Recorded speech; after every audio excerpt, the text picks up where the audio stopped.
Okay, John, you can start the live stream if you're ready.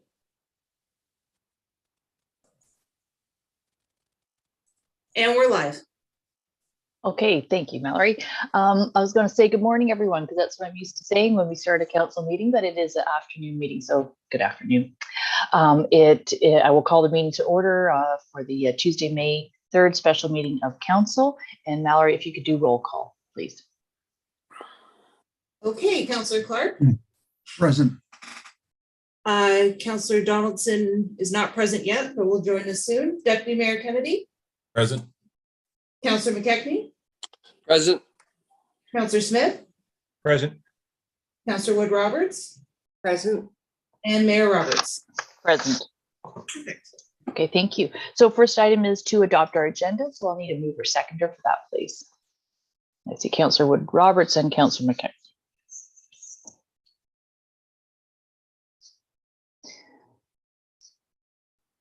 Be resolved that the agenda for the special meeting of the Council of the Municipality of Dysart et al. Held on May 3rd, 2022 be approved as presented. All in favor?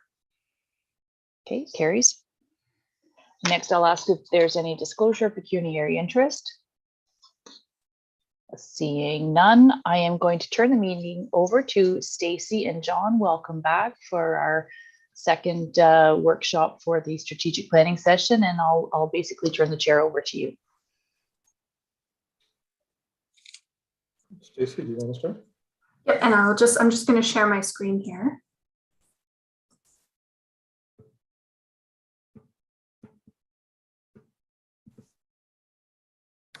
And then hopefully make this a little bigger.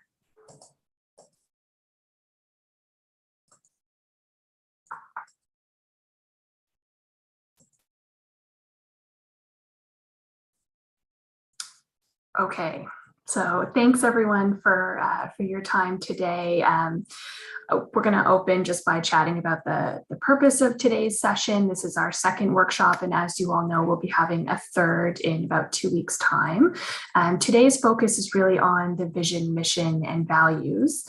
And since we last met with all of you, we have been working with staff on some of the key activities that would need to occur in order to give effect to your strategic plan in terms of the overarching priorities and goals that you hope to achieve throughout the lifespan of the plan.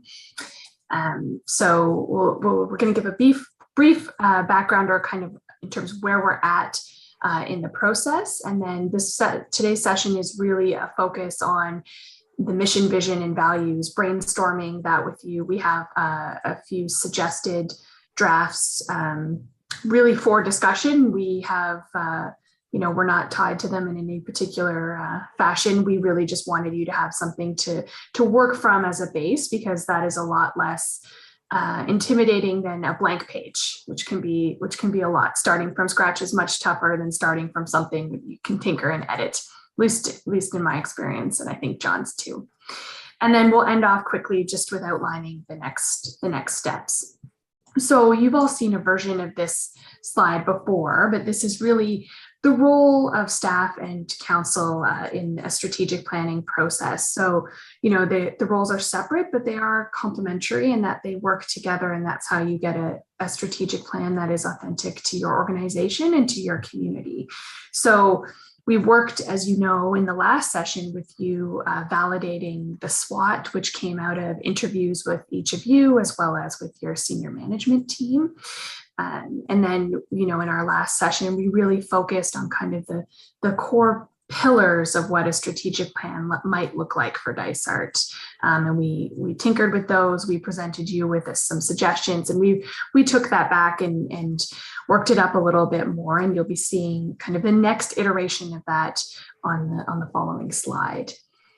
Then we've been working with staff over the last little while to really determine how we can achieve the goals and the strategic direction that we discussed at our last meeting with you. And so, it really is staff's role to say, well, how could they do this? If you've set the direction, it's the what and the how that they're answering. And they're still working away on that. And we'll actually be bringing forward that work at our next session, which I believe is scheduled for May 17th. But tomorrow, correct me if I'm wrong. And then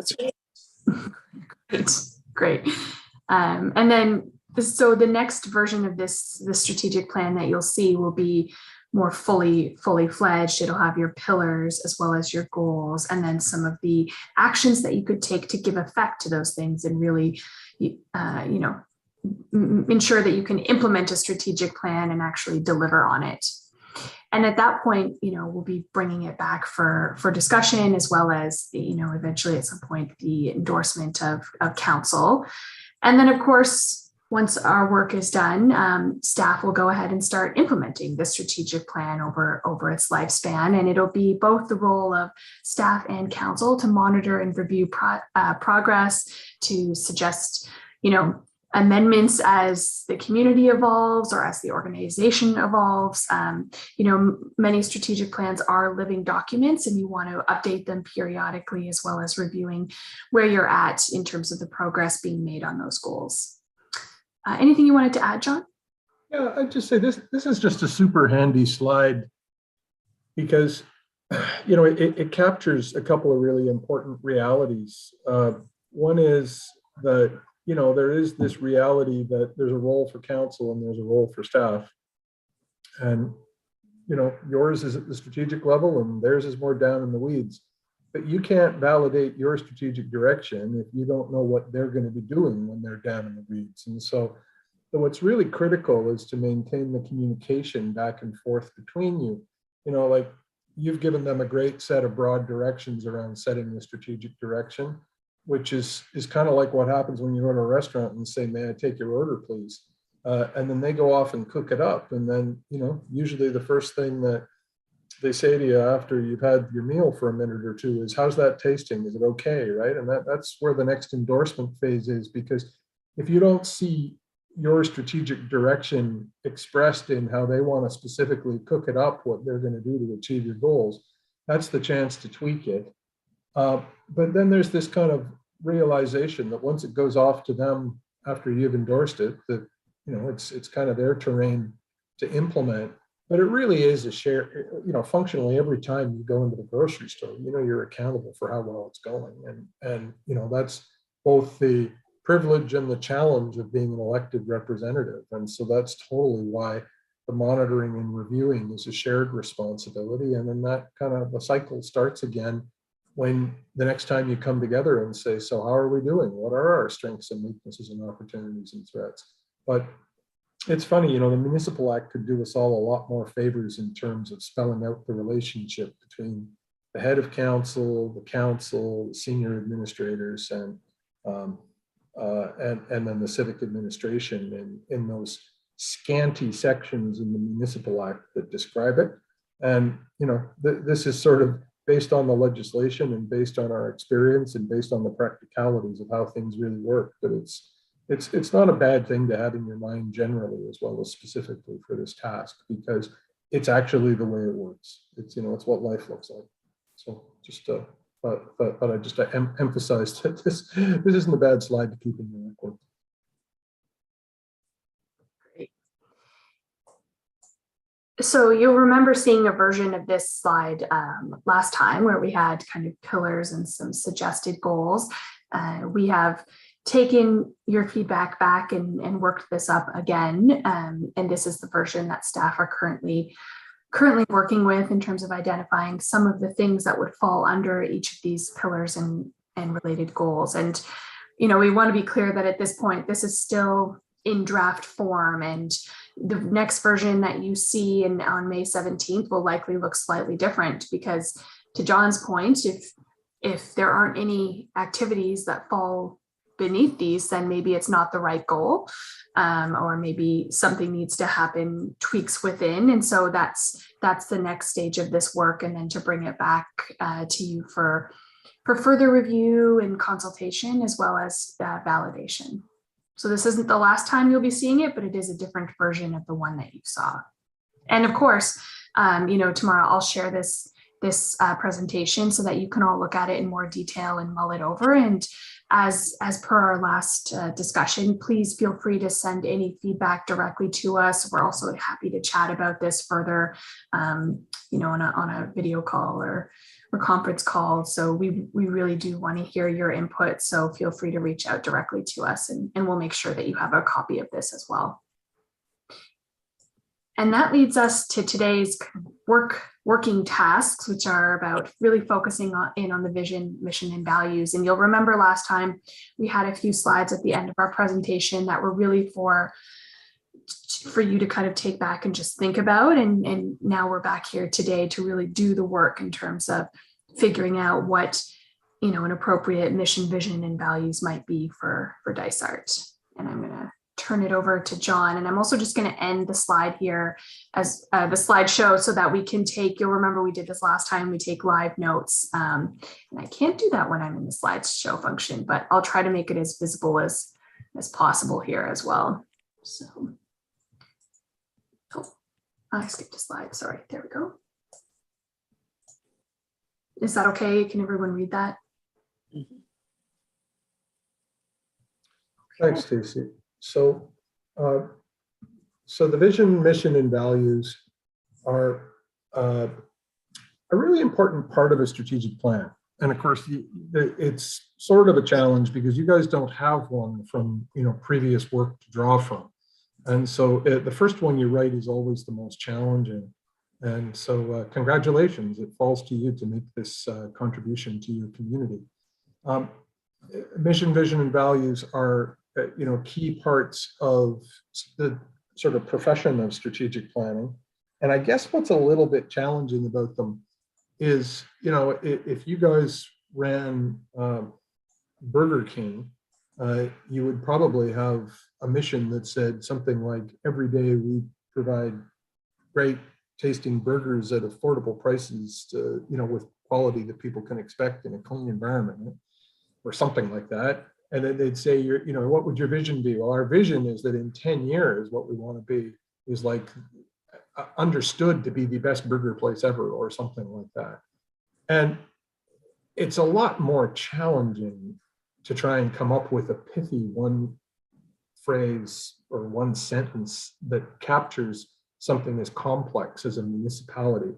Like if we were to do an inventory of all your services, depending on how you keep score, you've either got 50 major ones or 150 minor ones. You're not in the business of just selling burgers and, oh yeah, we serve chicken too. When you think about all the things that you do. And so, like, to some degree, this is fitting a square business peg into a round local government hole. And I think everybody understands that. But that being said, that there's a couple of things that are still kind of true. The mission reflects the day-to-day guide. It's what do you do for your stakeholders, and how do you clearly motivate and inspire your employees?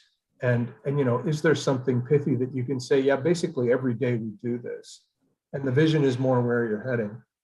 And the values are really handy because that's the place where you can run the list of stuff that is, important to your organization. And the most important word in any of this is authenticity. Because if we were to go dumpster diving on the internet and look at 100 municipal strategic plans, we would still find probably a good 40 or 50 of them that say blank township will be the best community in Ontario to live, work, and play. And like, I always feel so sad when I see that as the vision, because like it's not bad. You can't give it a failing mark, I suppose, but how authentic can it be? Like it's kind of like a Hallmark greeting card, best wishes for good local government. It doesn't really link to anything that's very authentic to either who you are as a leadership group, or to your community as a people who live there, or to the staff that does these things. So, your default is, but best wishes for a happy birthday, best wishes for I always used to say handmade cards are better because they usually reflect the person you're giving it to. And in the same way, handmade visions and missions are significantly better because they reflect the authenticity of who you are. The values really matter because, you know, we want to know sort of what we stand for as an organization. And so we'll take all three in turn. We'll start with the values. And if we can jump to the next slide, Stacy. There were some ideas that we heard that came out of our interviews, and those are in the box that's just outlined in dotted lines. And then we've grouped them across the top as sort of like our effort to try and kind of capture some of these things, to process them for you a little bit. But we definitely heard that one of your values as an organization is that you are stewards of the environment, and that sustainability really matters, that that's a value. That's not just an activity, that's something that motivates you from within. And that's actually a good way of putting it. You know, like public administration comes from the head, but values kind of come from the gut. And, you know, any one of these things, one could probably give a pretty good spontaneous speech on. And so another one is a good old red Tory is fiscal prudence and value for money. That's stuff that's always really mattered to me. And we certainly heard it loud and clear from your team, both at the council and staff level. Good governance and its cousin or enabler, accountability and transparency. And then a cousin of that is effective communication. And then the communication, we usually think of that as being the act of communicating out to the public, but civic engagement is the act of listening to the public and they're being able to communicate with us. So that's what turns it into a two-way street. And that's in terms of the listening. And then in terms of the doing, it's not much good being fiscally prudent if you deliver crappy services. It's much better if you're fiscally prudent and deliver great services.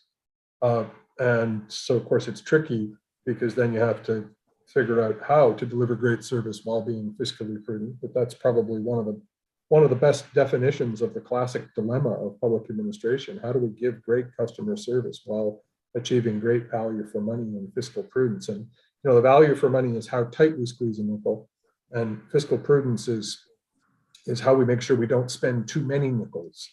Because of course, while they sound like the same, fiscal prudence is not getting yourself into too much debt. Every dollar could have been spent wisely, but if you spend too many dollars, it's a different problem. So one is about how you know, effectively you make your purchasing decisions and manage your people. The other is about how many people you hire and how many dollars you decide to spend. Equity and diversity and inclusion speaks very much to how you define who your customers are and how you treat them and how you make sure you're treating them in a way that puts their needs and the authenticity of their needs first. And it also speaks to how you deal with your employees and people who you might not necessarily call your customers, but just the people who you govern. Often see that in land use planning, where the person who's the applicant thinks, well, I'm your customer, you're supposed to approve my application. But then you hear from the planner, hey, I have a statutory obligation to be a regulator on behalf of everybody, not just the person who wants to build something, but on behalf of everybody else who wants the rules enforced. And so understanding who your customer is and who you owe a duty to is a big part of the value set of an organization.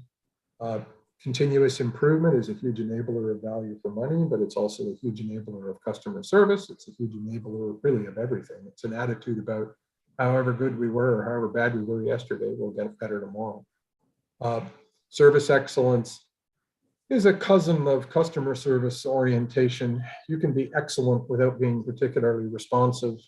I think we've probably all had that experience. Sometimes you probably feel that way a lot in the hospital, where they don't really do it. They do what they do to a high standard of acuity, but you often don't feel like they're doing it for you. You feel like they're doing it to you. But again, I'm sure we could think of municipal examples, and I don't want to start getting boos from the healthcare sector. I just want to emphasize, like in a culture of excellence, you aren't necessarily customer oriented. You can do your job. Like if you're a brain surgeon, you can have zero bedside manner. I think that's something we often hear. And then, you know, adherence to the code of conduct, that's a cousin of good governance. So those were things that we heard from you. And then Stacy and I kind of identified, just to help get the conversation going, a way of grouping them around service excellence and financial sustainability and environmental stewardship and effective governance and effective communication and engagement, just to kind of take the, oh, I don't know, 10 or 12 or 15 things that are there and get them down to a more manageable number. But I guess the first question is, do these all feel like, like ideally, some of these things feel like motherhood and apple pie, because it would probably be pretty good news if we didn't think that effective communication and accountability and transparency were highly debatable subjects. I could imagine Vladimir Putin might say that effective communication and accountability and transparency are highly overrated, but I shouldn't expect I to hear that from any of you. But are there any who are aspiring to Moscow values of governance? More accurately put, is there anything here that's missing? Is there anything here that you think is shaved off, or that should be further expanded, or any thoughts on stuff that's more important or less important, or because like all the stuff in the dotted line box, that's what we heard from you.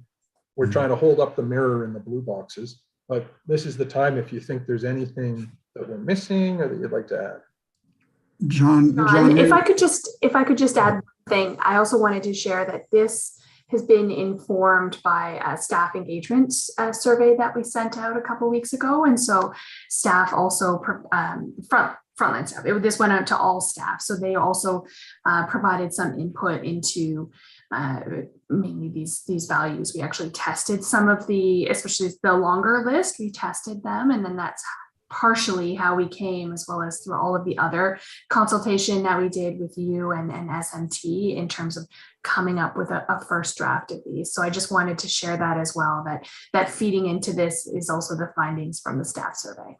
So sorry. Yeah, John, what's missing, I think, or at least for consideration, is managing expectations.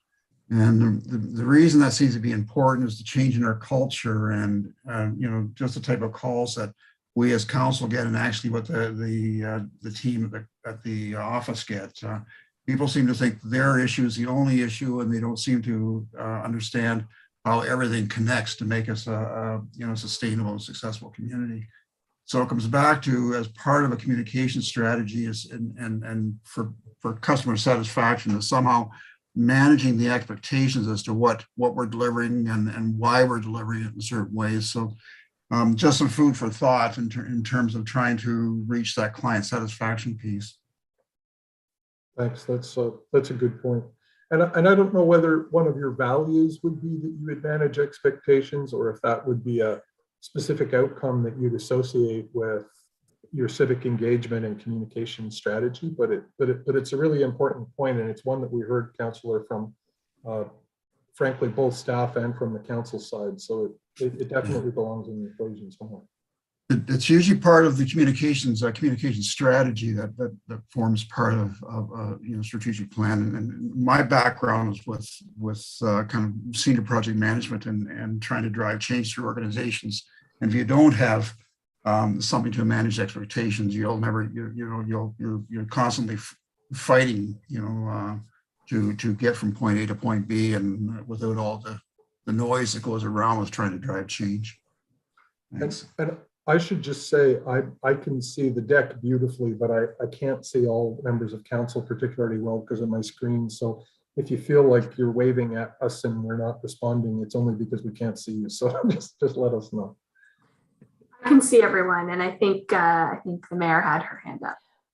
Yeah, what I do is just play around with the speaker view and the grid view back and forth on my own computer if anyone wants to do that. But John, you referenced financial or fiscal prudence, but in that also could be, I don't know how to word it, but there's a thought that we should always, raise taxes as little as possible, but we also then have a responsibility to provide the services. And I don't know if it was Councillor Clark at the time of budget this year, basically said, our goal should be providing those services at the best level. So I guess still that is prudence, but you referenced sort of, about the control of spending, but there is also a time for spending, and spending with confidence and putting money towards things and say, sorry, your taxes went up 5% this year, which it didn't in Dysart, but because we're being responsible. So I don't know how, if that changes the word prudence or not. Well, it's interesting. The word that isn't here is low taxes, or like, so fiscal prudence to me is what you get when you get the balance right. Sadly, fiscal prudence doesn't tell you how to do it. That's what you have to do when you sit through a 12-hour budget meeting.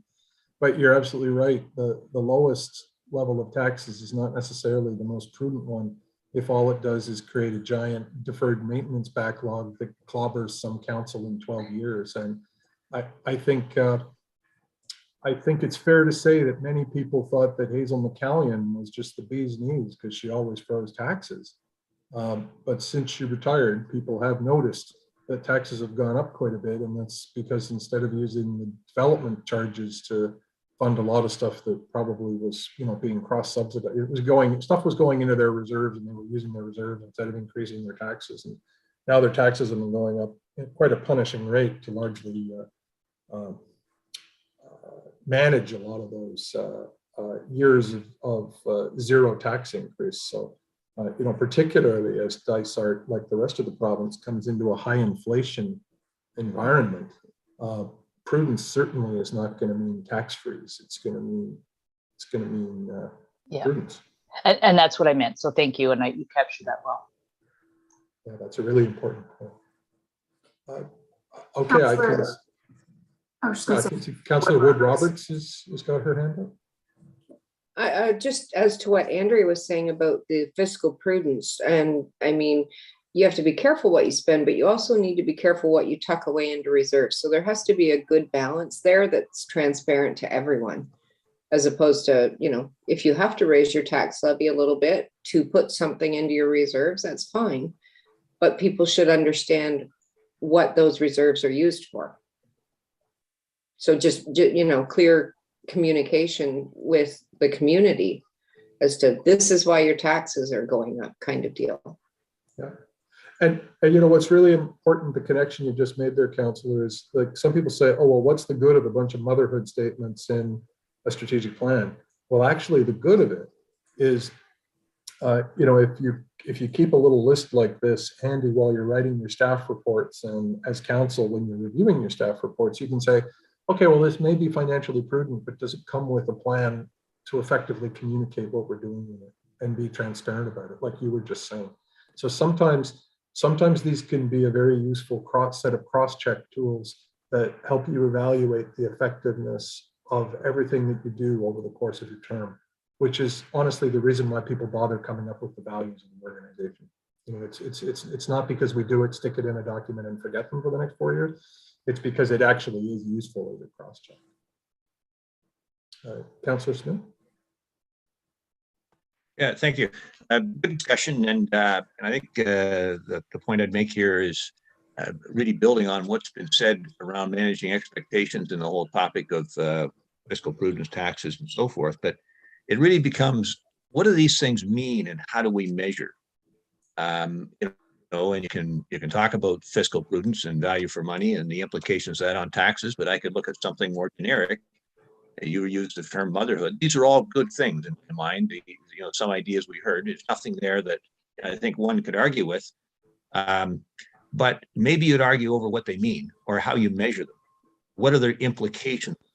And so I guess the question is, how do we get to that stage where we're a little more specific about the meaning, implications, and how we're going to measure these things, so that there's a common understanding, and pick any topic, accounting and accountability and transparency, for example. What's the meaning of that? What is that? What are the implications? How do we communicate with the constituent that calls us and said, you guys need to be more open? We think we're being open to the degree that we committed. And there's just we're not on the same level of understanding or the same expectations, if you like.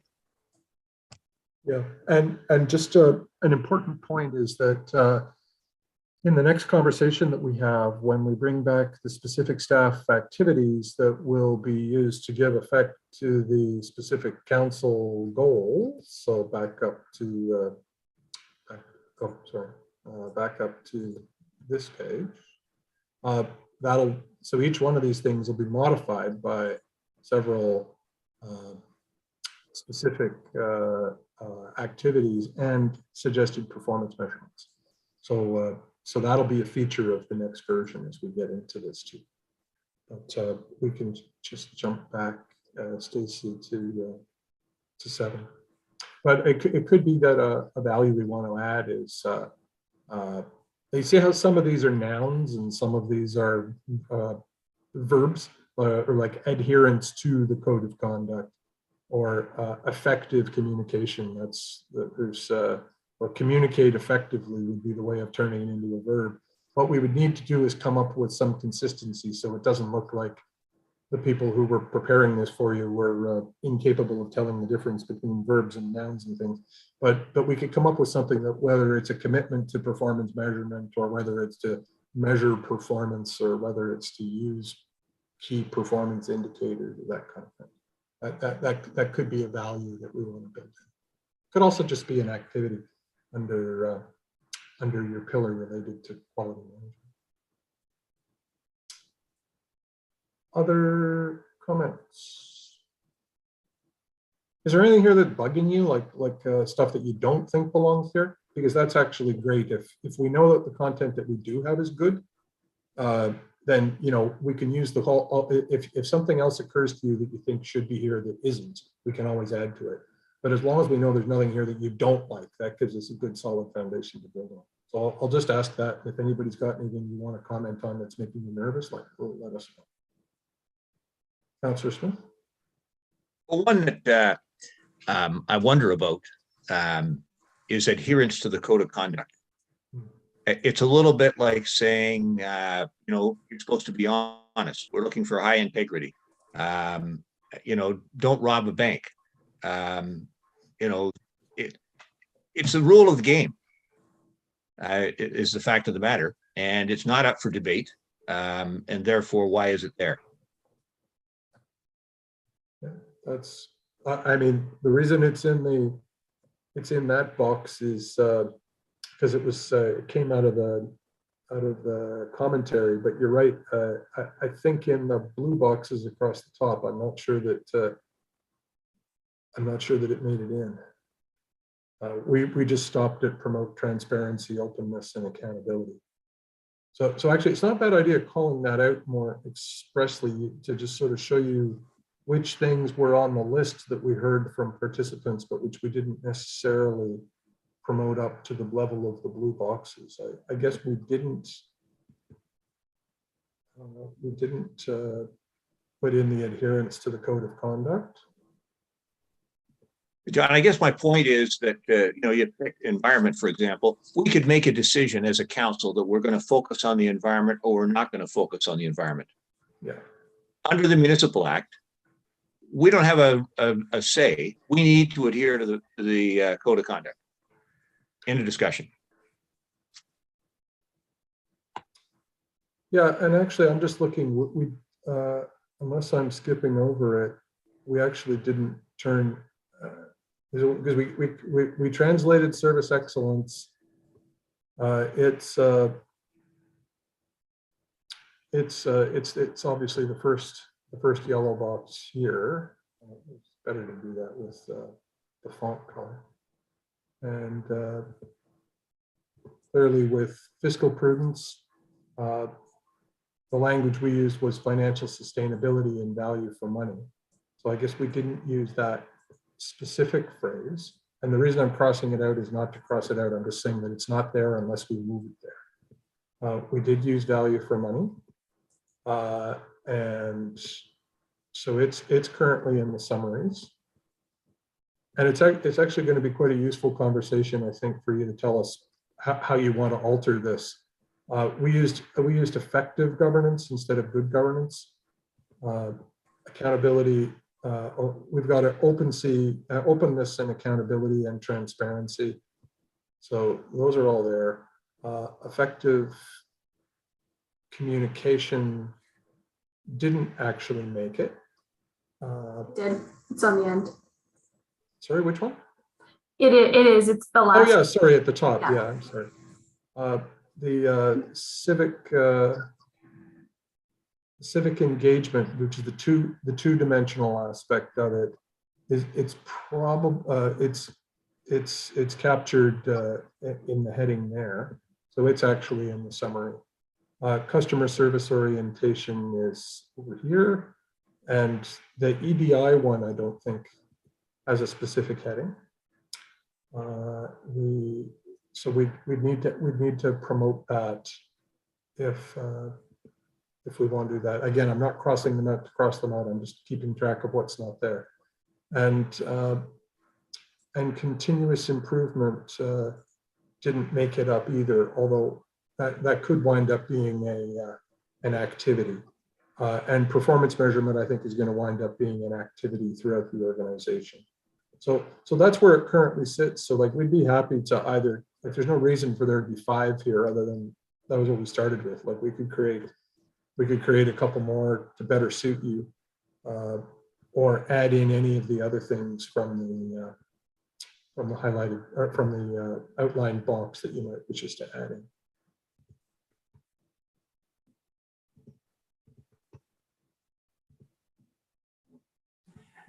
Walt here, can I speak? Yeah, go ahead. Thanks. Can you explain to me adherence to code of conduct? This is the rule, not up for debate. Why is it in there? Give me your explanation of that statement. Yeah, sorry, do you mean explain why it shouldn't be there because it's not up for debate, or why is it here? No, why is it even, why, like, what is that statement there? Explain to me what that means.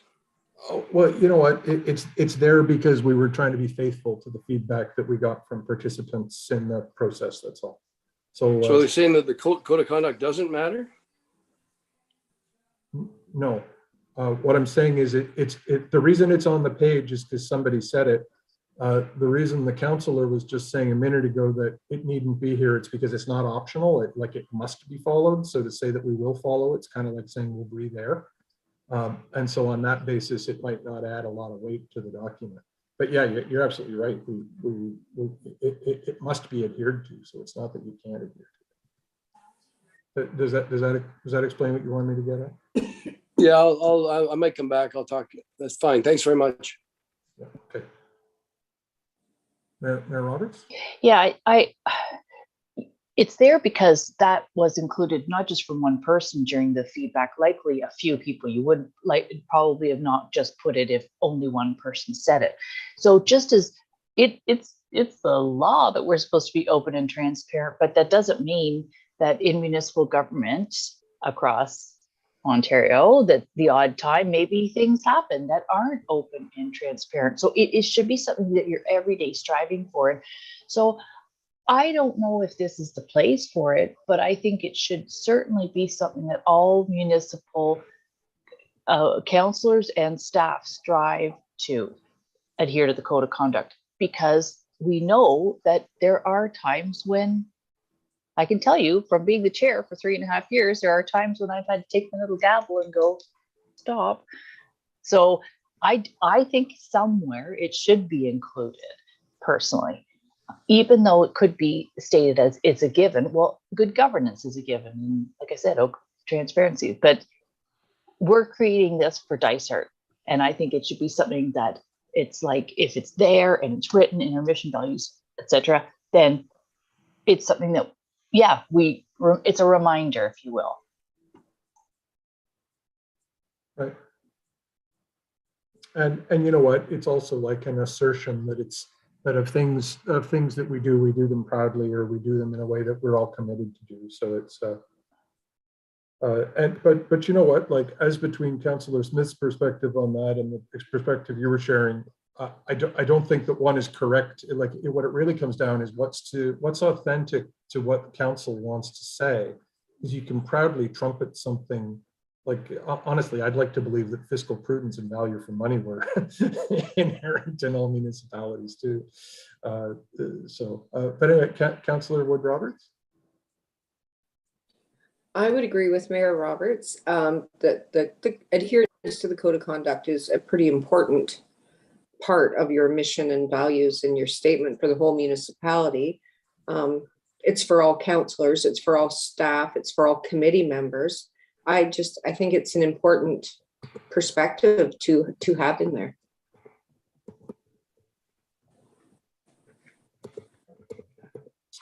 Councillor Clark. Perhaps that might belong in the area for effective governance, because it really does deal with accountability. So that might be a place to place that. Same thing with continuous improvement. I think we have to put forward that as society or the needs of the community change, we're constantly looking at trying to improve our services to address those changes. So again, that might be something that's part of the effective governance as well. Just some food for thought. Councillor Wood Roberts, did you have your hand up again, or? I see. No, I forgot to put it down. I'm sorry. Okay, Councillor McKechnie, I see you. Yeah, I think in my 12 years, not full 12 years, but coming close to being on council, something I think that I've seen deteriorate over the years, and I think it's really, really important. I think anybody who's going to run for council should definitely, there should be a real strict set of rules laid out to us councillors and mayors and deputy mayors, that the respect that we have to show and not undermining department heads and staff is so important to the success of a council. And of course, our goal when you put your name in the hat is you want to be part of a successful team that's going to make the municipality proud. And to me, that's something that I think all of us need to take a hard look at if any of us are going to be back on council next time. That's something that really disappoints me what's happened over the years, as it's kind of deteriorated as far as I'm concerned. And Thank you. And I could be guilty of it also. I suppose everyone can. I mean, that's the essence of being on a council. It is a whole series of complex relationships that ebb and flow over time and difficult issues. I guess so. It wouldn't just be the council code of conduct, then it'd be also the staff, the policies relating to staff council relations too. So we could make it to adherence to. We could broaden it so that it's not just all staff, council, committee members, but also all the various codes that you have as well.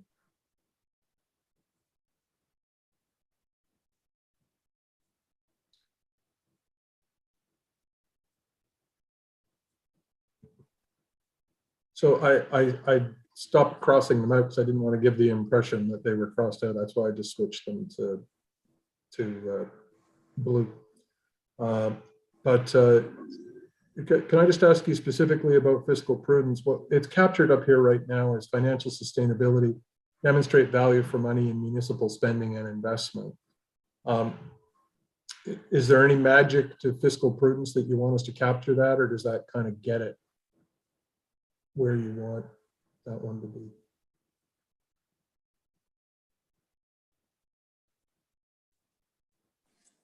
I think it fits in with the financial sustainability. I mean, that is fiscal prudence, is having sustainability and the things that you have written in there. So we could say demonstrate fiscal prudence, and I don't want us to demonstrate belts and suspenders. And so I'm just kind of asking if you think it's important for us to say demonstrate fiscal prudence and value for money in municipal spending and investment. I think that would fit, and then that would take it off the blue list and it would make it yellow and be included. So that's certainly something. Like there's no magic to what's up here on the blue other than we just put it together to give you something to work with. That's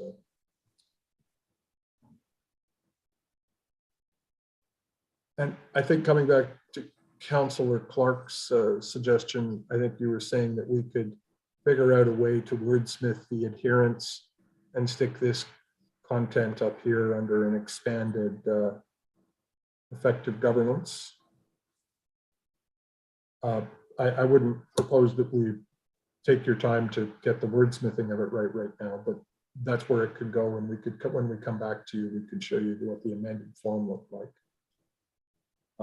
And I think you indicated that continuous improvement, I guess there's two places I could go. It could either go, well, really, it could go under service excellence, or it could go under financial sustainability. But we may want to defer that decision until we see whether continuous improvement is a staff project. And the other one would be equity, diversity, and inclusion, which isn't readily communicated to either of these, but could be a new sixth. Deputy Mayor. Hi, thanks. I throw a wrench into this. I almost think service excellence is the motherhood statement, and we'll deliver high quality services for our residents by using financial sustainability, environmental stewardship, and then the services and great customer service will be achieved by effective communication, engagement, that type of thing. So it's almost the big words are service excellence. That's what we're trying to do, and here's how we're going to do it.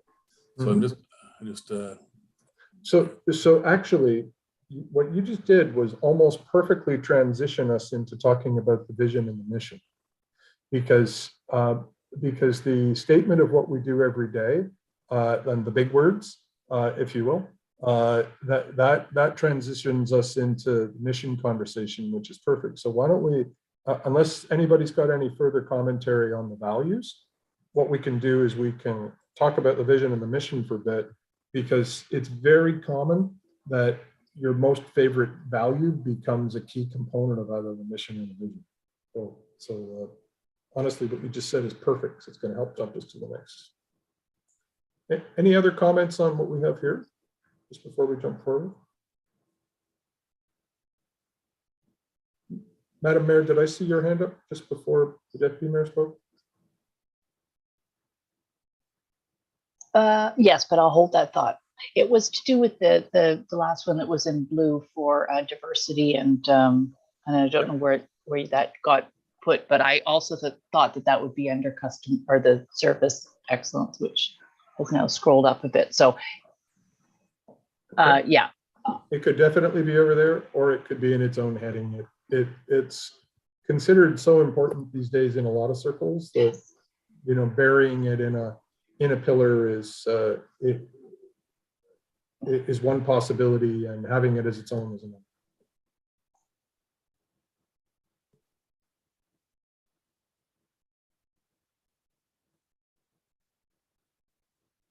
Okay, so look, I know this probably, compared to what you normally do, feels a bit like nailing Jello to a wall, because usually you get something very specific in front of you that you say yes or no to. And unfortunately, this is the one time of a council's life where they make you actually create things instead of just approve things. So I apologize for it, but it is what it is, and it's not my fault. So we'll just try and make it as pleasant as possible. What we did was we grabbed some sample vision and mission statements, which are not authentic to you. They're authentic to somebody else. So the only reason they're here is so you can see how some other people have tried to describe themselves. And, you know, we will certainly not make comments about other people's visions and missions on a live council meeting, because I don't want you getting hate mail from your neighbors. But you might say, what? They're not like that. That's crappy. Or you might say, yeah, actually, that totally nails who they are. But the point is, what we want for you is something that totally nails who you are. And the only reason why we put these here isn't because we want you to steal from them. It's because it's just interesting to see how other municipalities have done it. So Gravenhurst says that they want to be the Muskoka destination, the most innovative community in Ontario, clean, green, intelligent, and sustainable. And I thought that one was interesting as a thought starter for you, because you've got a strong commitment on the environmental side. But it's interesting because Gravenhurst has this aspiration within Muskoka to be first within Muskoka. And honestly, I don't think I ever heard that Dysart has the desire to be the, you know, the destination within Halliburton. But that's a question for you, not a conclusion by me. And so you see the difference how they captured between the vision and the mission. Every day they preserve and enhance the quality of life in Gravenhurst through exceptional and responsible municipal service delivery. And Deputy Mayor, you can kind of see how perfect your question was to go into this, because that's kind of what they did. They say they do this exceptional service delivery, and that's the essence of how they fulfill their mission. Now, Bracebridge is an inclusive and welcoming community. So they really took the EDI thing and they put that right up front. And so it, you know, inclusive in terms of who they serve and how they serve them, and welcoming of different sorts of people that you respect, and they respect heritage of both its built and natural environments. So they actually have a real strong history sense there. And while encouraging a robust local and regional economy. And their mission is to foster a prosperous and high quality of life in the community by focusing on innovation and creativity. And it's interesting because you see innovation coming in that one, although Gravenhurst put it in their vision, whereas Bracebridge put it in their mission, which would tend to signal that Gravenhurst wants to be innovative, but that Bracebridge thinks it is innovative. Because in 10 years, we want to be the most innovative, but today we are innovative. So that's just kind of an interesting, and you know what, like if Gravenhurst and Bracebridge were here, they might get into a bench clearing brawl like there was in the hockey game last night about who's more innovative and all that. That's not the point, because these things aren't meant to be read as a competitive sport. They're meant to be read as, is it authentic to you or not? Now, Muskoka Lakes is interesting. It's a little different again as a place. They say where generations live and gather in a breathtaking natural environment, enjoying recreation, history, and small town character. These will be protected and enhanced for future generations while encouraging thriving communities. And their mission, the Township of Muskoka Lakes Council, residents and volunteers and staff will be excellent stewards of the environment, set clear and respectful expectations of each other, and work together to achieve our shared vision. Now, if you read that one backwards, you might think that they had a history of fighting with each other. So they said they wanted to set respectful expectations of each other. Oftentimes these things reflect a desire to fix something that they want to fix. You know, it's like adding more salt to a stew that needs more salt. So what I would say to you is think about, you know, do you need more cayenne pepper, or do you need more, like what to your stew that is Dysart, what's authentic to you that you want to signal? Because you can use it as a signal for the next couple of years if you wish, if you think there's something that you want to change. What's really interesting here too is Muskoka Lakes has hugely influential lake associations. And so I think it's interesting that residents, volunteers, and staff make it into the town vision and mission. A lot of times the vision and mission feel more like the stuff that's directly under the control of the municipality as opposed to the broader community it serves. Councillor Clark, you have your hand. Yes, John. I think what sets us apart is we're evolving very much an identity as an arts, nature, culture community. It'd be nice to see that somewhat reflected. It differentiates us from the other lake communities, and we are getting a real reputation, very much like a Banff East. And I think it's something we can build on. And it doesn't take away from those who just enjoy the quiet natural environment and our seniors community. And if anything, it actually attracts a lot of seniors to our communities to want to retire here. So I think it's just to kind of somehow capture that in you know, that uniqueness, I guess, is what I'm trying to do. Yeah, and you know what, Banff East, Fogo West, you know, because like Fogo Island has become a hugely important arts community too. And you know, there's a number of communities in the country that have sort of staked their reputation on that. I'll just show you two others. Leeds Thousand Islands. I wanted you to take a look at that one just because Thousand Islands are a really important seasonal community, but they also have permanent residents. And so their challenge is to also get that balance between the seasonals and the permanents. And so their vision, the township of Leeds and the Thousand Islands will be a future-oriented and progressive community, surrounded in its natural beauty, true to its rural values, where people, the economy, and nature flourish together. So they're all about balance. And but what is interesting there is they're not all about surrendering to the interests of the island cottagers. They're about ensuring they have a balance between the permanent residents and the seasonal residents. And of course, as we all know, in the last couple of years, the difference between seasonal and permanent has eroded. And so now it's more the people who are working full-time versus the people who are maybe have a more balanced lifestyle between not so much working all the time, but only working some or in retirement.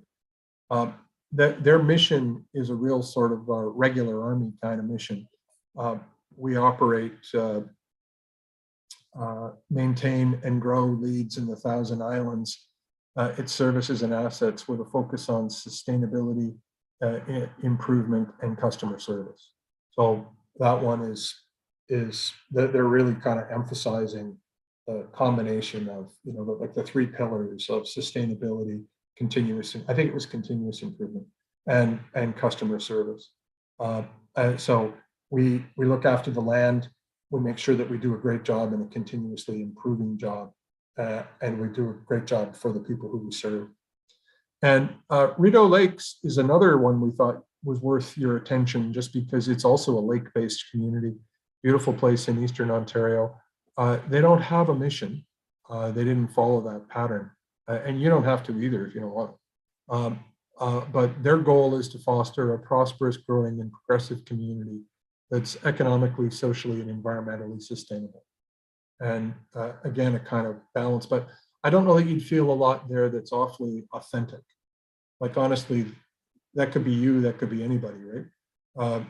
And so my criticism of that one might be that they might have been working on that one at the end of the day when they just wanted to agree on something as opposed to nail something that really captured who they were.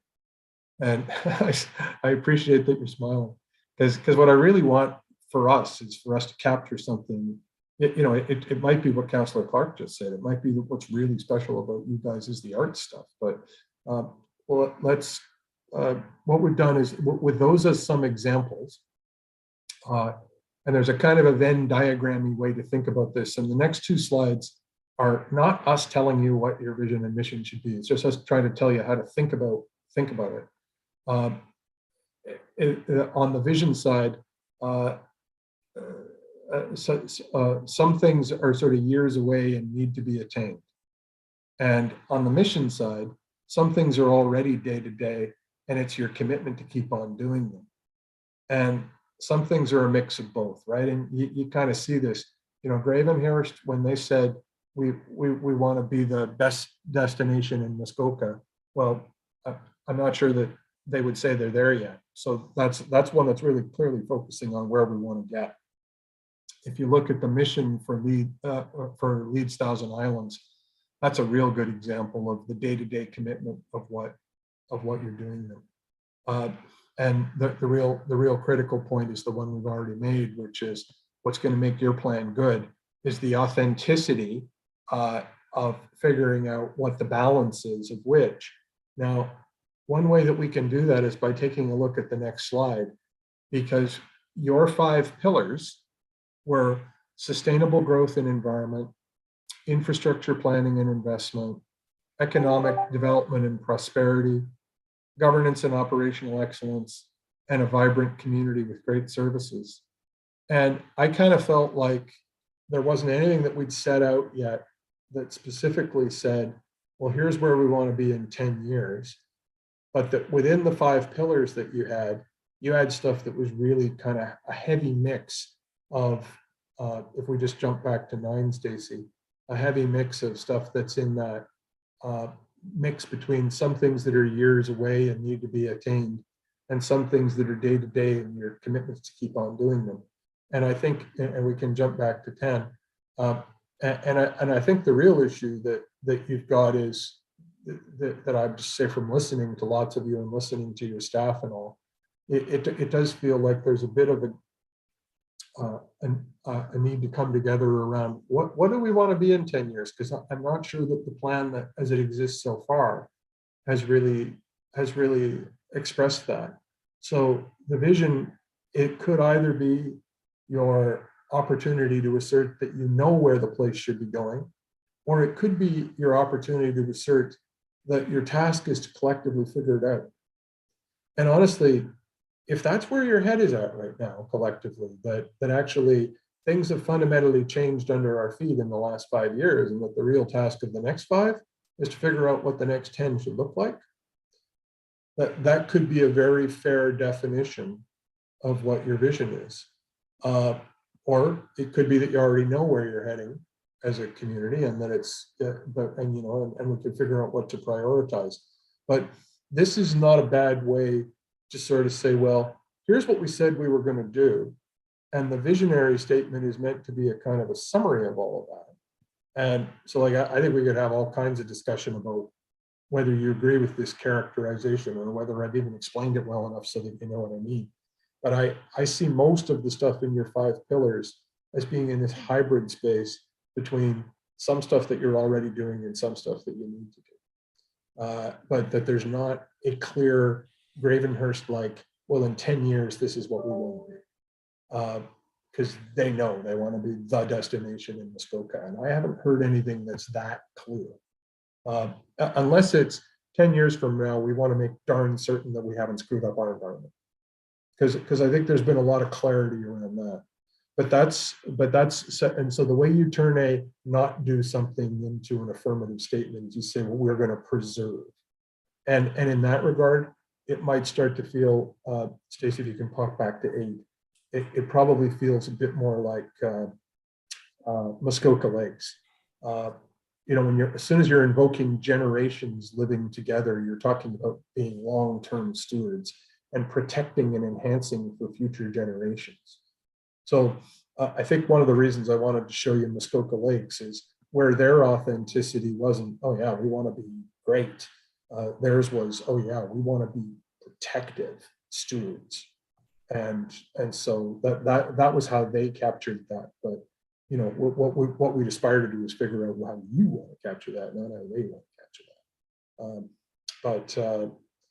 If you want to jump back to 10, maybe we can just have a conversation about what you see here, or ask any questions that you may have, and then we can get down to the specifics of thinking about the vision and the mission as words instead of broad concepts.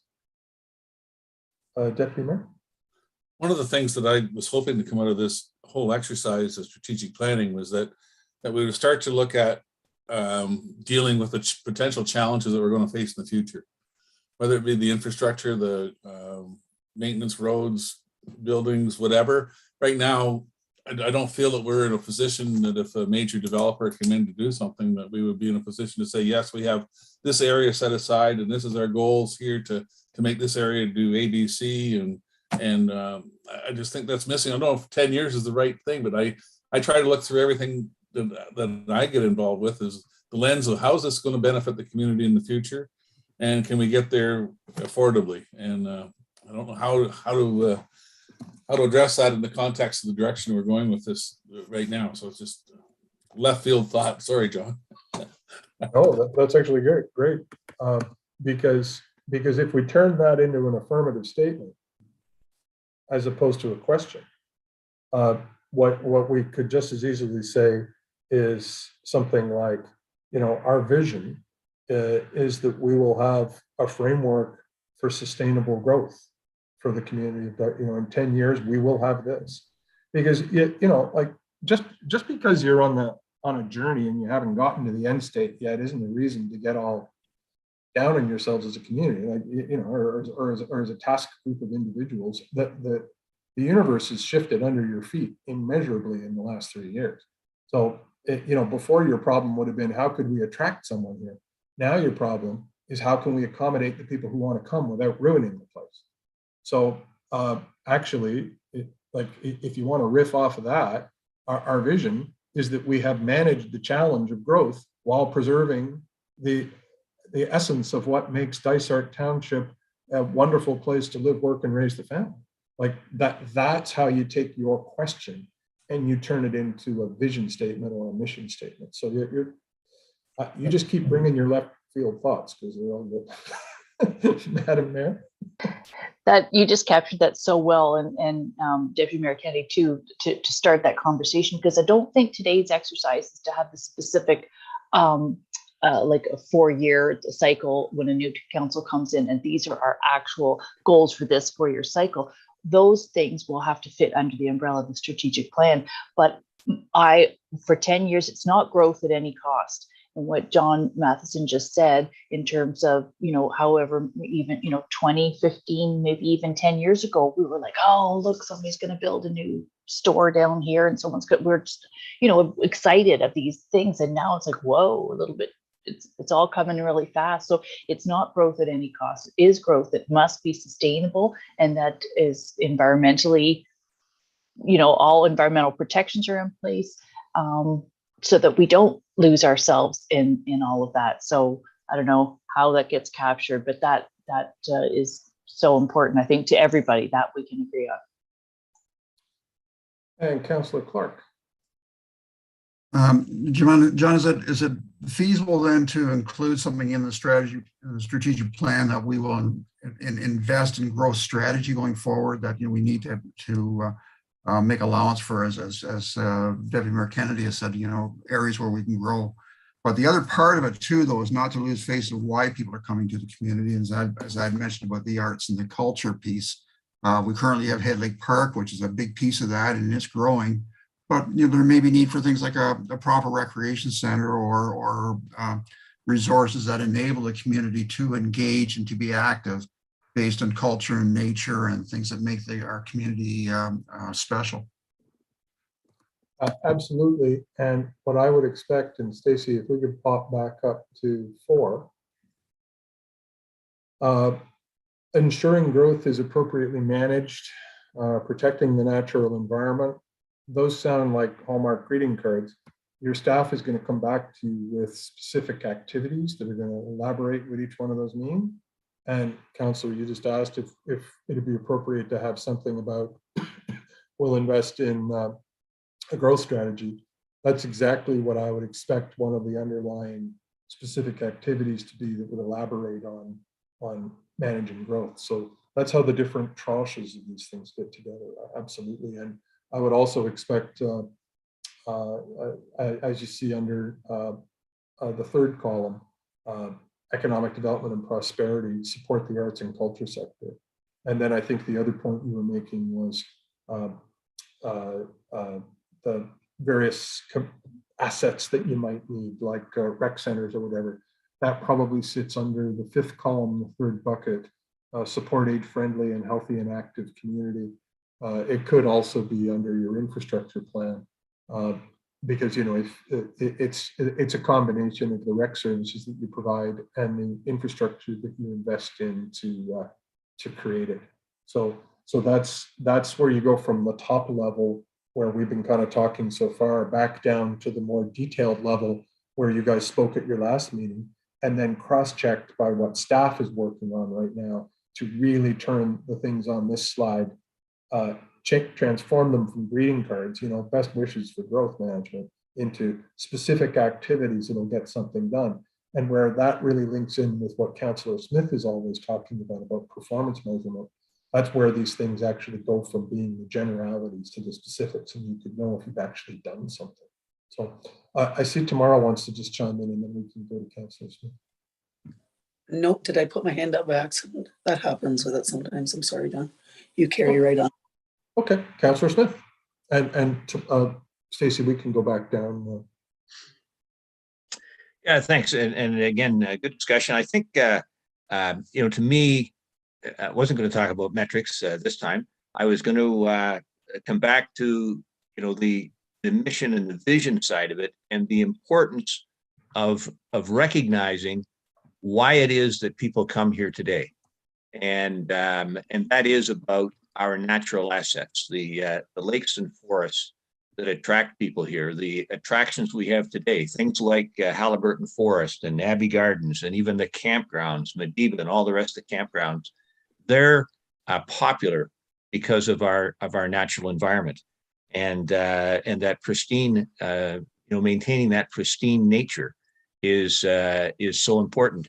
And as if we preserve those things to continue to attract people who want to live here, then it becomes about establishing, well, what else do they want when they get here?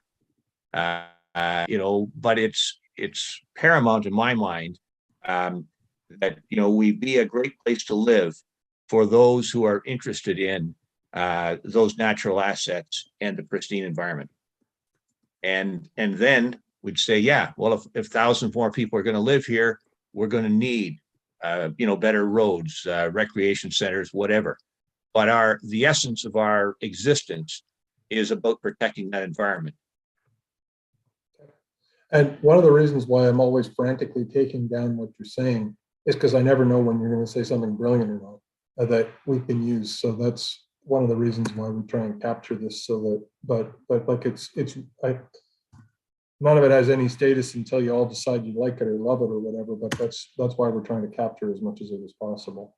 Well, we all appreciate that compliment, but it may come from others. Thank you. Yeah.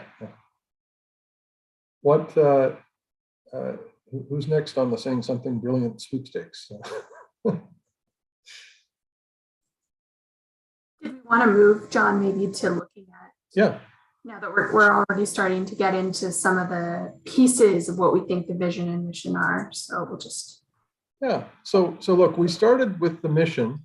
And maybe what I'll do is I'll show you both the mission and then the vision, and then we'll come back and focus on the mission first. But because it is sort of like two halves of the same Oreo cookie, you need to be able to see what's in one to understand if it's appropriately complementing the other.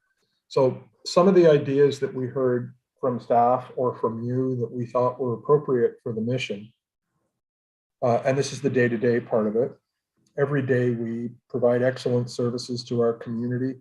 I think there's a strong echo of what the deputy mayor said there.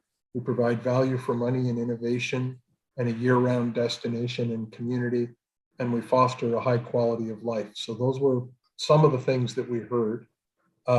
And so a draft that we came up with, and this was just to start the conversation, like we do not expect that this will be what you ultimately like. It's just because it's easier to edit things than it is to start with a blank sheet of paper.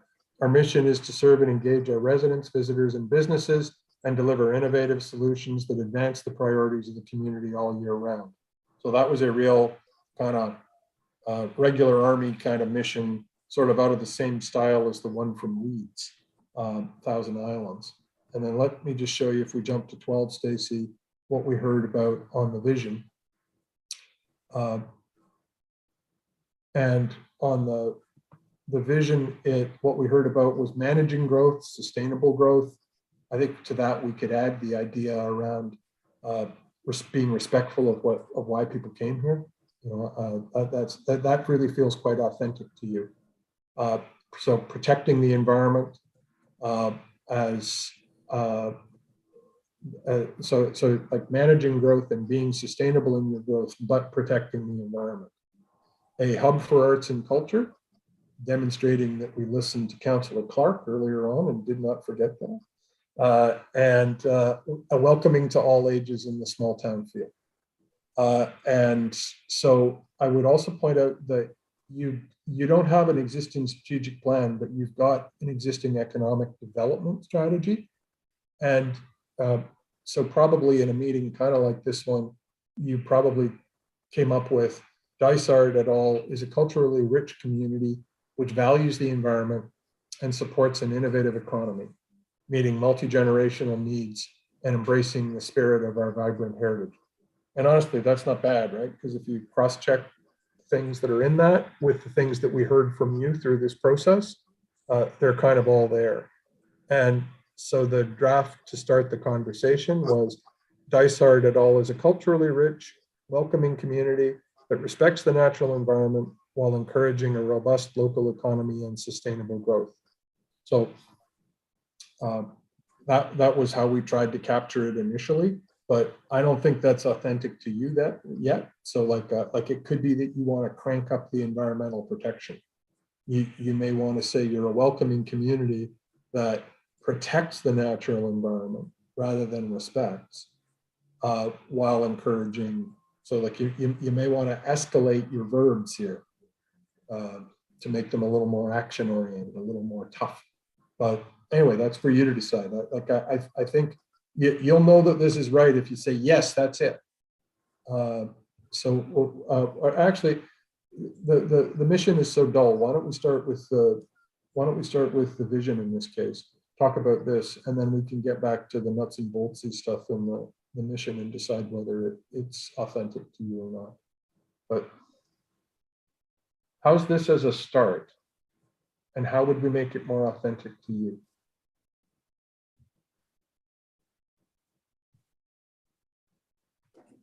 I think maybe other than strengthening the respects, prioritizing our natural environment might give it more weight.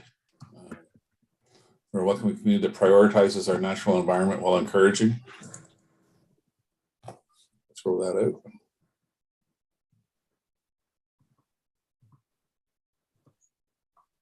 I'll mark that in yellow as a thing that's got a suggestion. But other thoughts? Councillor Smith.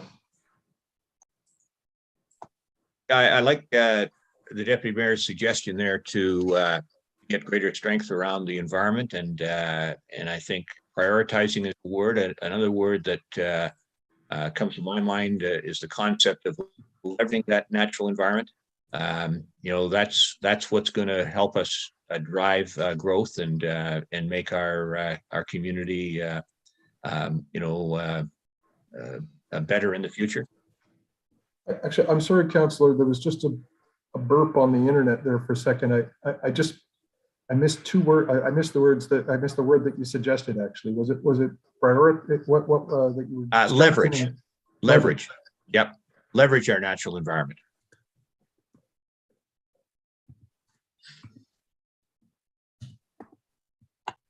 Okay. Other thoughts?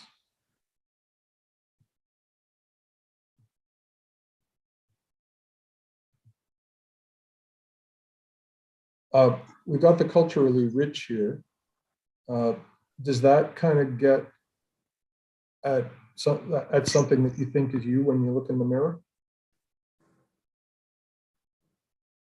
Mayor Roberts. Yeah, two things on the culturally rich. Actually, we referenced that in our cultural resource plan as well. That's exactly there's a vision for the cultural resource plan that we have that defines us as being a cultural, I can't say that word very clearly, but rich community. I also think somewhere in having there was one of the other towns that is in their vision and mission, something about the rural. And I don't know if we need to use the word rural over and over again, and somewhere else just before this, in one of the slides, we talked about small town. So, that's what we are. We are rural. We are small towns and hamlet, a small town and a few hamlets. So I don't know if somewhere that needs to be captured, because I think that's what we'll be in 10 years. I think that's what we'll be in 20 years. Still a small town and a few hamlets. And I think that needs to somewhere be in this. And I don't know how. I'm not as clever with the words today as some of our councillors. We'll get there as long as we have the right building blocks. Like I don't know that it's ever a great use of a council's time to make you collectively wordsmith, but like right now, what you're doing is you're giving us the building blocks, and if we get those right, then we can get it, 85% right for you next time. So we're culturally rich and we're rural. Are we welcoming? Councillor or Deputy Mayor? Yeah, something that Tamara's heard me say this a number of times. I've often thought this is a good buzzword generally, but I don't know if it would fit in the vision. Is Dysart is whatever your passion is. It represents everything. It's everything from snowmobiling to cross country skiing to environment to whatever your passion is. The arts, culture. I don't know how we incorporate that, but I always thought that was the buzzword for our tourism drive here in Dysart was whatever your passion, we're here. I don't know if that is the right place, but it is part of the vision, and to keep that in focus, that priorities and other things that people want to do are maybe very diverse, but we want to be able to accommodate them. And that is also actually an aspect of welcoming. Councillor Wood Roberts. Mr. Deputy Mayor Kennedy, just my word. I like the word diverse or diversity somewhere because it's very broad. We are a diverse community. You know, we accept everyone and their ideas, or we should be. Okay. That's good, and you can start to see again the overlap between the values, where the EDI one is in the values piece, but as soon as you start talking about how you're inclusive and diverse, whatever your passion, then you're building that all the way up into your vision of who you want to be too. Councillor Smith. A question in terms of what people think rural means. We do have a village and some hamlets, but we probably have more people living around a lake during the summer than we do anything else. That would be those lakes would be our population centers, if you like, particularly during the summer. But frankly, it's becoming more and more year round. And personally, and it's maybe a fault of mine, I think of rural as open countryside, maybe farms, but maybe just people that are spread apart. And so somehow I would try and incorporate the concept of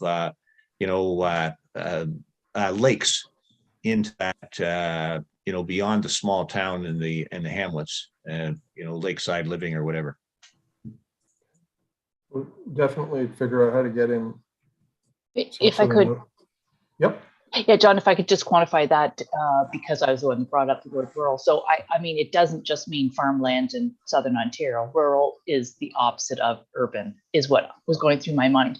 And so that there are these communities, why I referenced like the town and the hamlets and lakes communities, for sure. But I just think it means having something like that in this vision is showing a sense of pride in those things that we are not urban. Therefore, we don't offer the things that an urban environment has.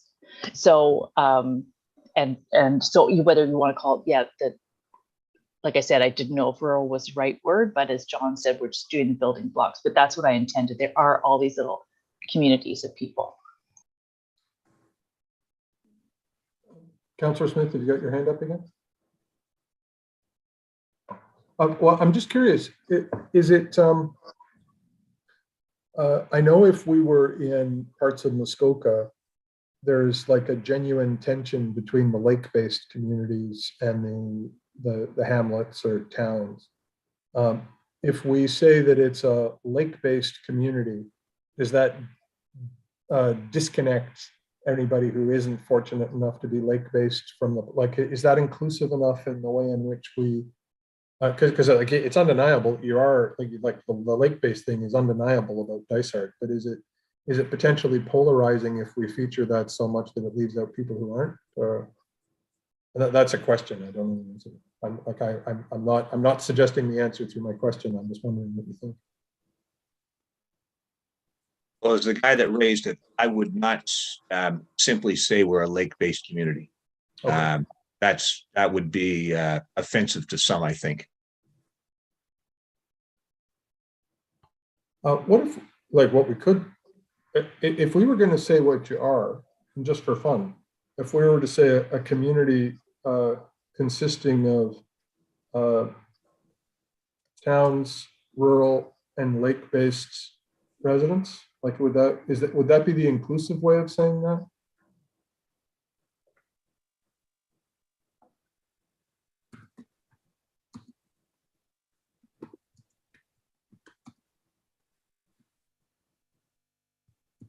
John, rather than lake-based, could we say lake-rich? we have 200 lakes or whatever in our township, and most of those people are very engaged in, this is where the cultural part's good. A lot of them are engaged in the arts community. And that's a big part of it here in the summer. So but that continues through the year, and our local people are very, very active. Ukuleles and all kinds of different things, knitters. And that it's a part of the culture, is why people are engaged in the community, why they're out and about, and it's why they value things here so much. It's a real community.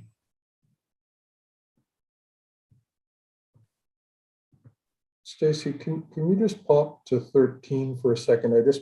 I've made a duplicate, and I just want to get at the building blocks here. Dysart is culturally rich is one building block, and then we're going to describe it somehow, and the building blocks are rural, town, and lake rich or lake based and rural. So those are the building blocks there. It's a welcoming and diverse community is another building block. It prioritizes, leverages, protects the natural environment while encouraging a robust local economy and sustainable growth. I know that we can improve this to make it so that it's not accidentally offensive to anyone, because no one wants that. But are those the key building blocks? And I want to come back to something the deputy mayor said when he said, I was hoping this was going to settle something.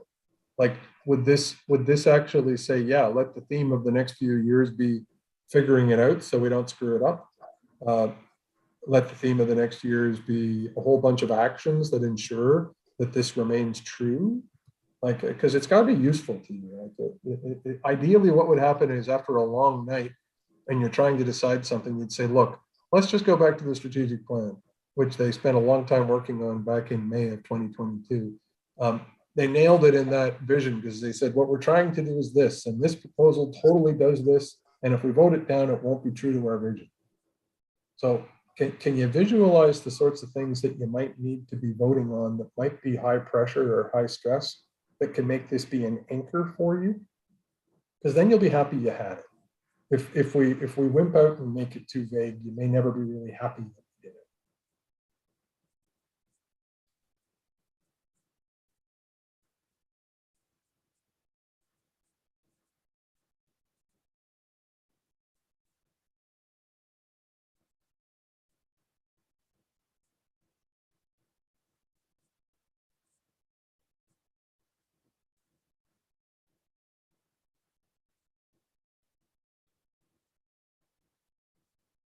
We haven't yet chatted about these two pieces either, right?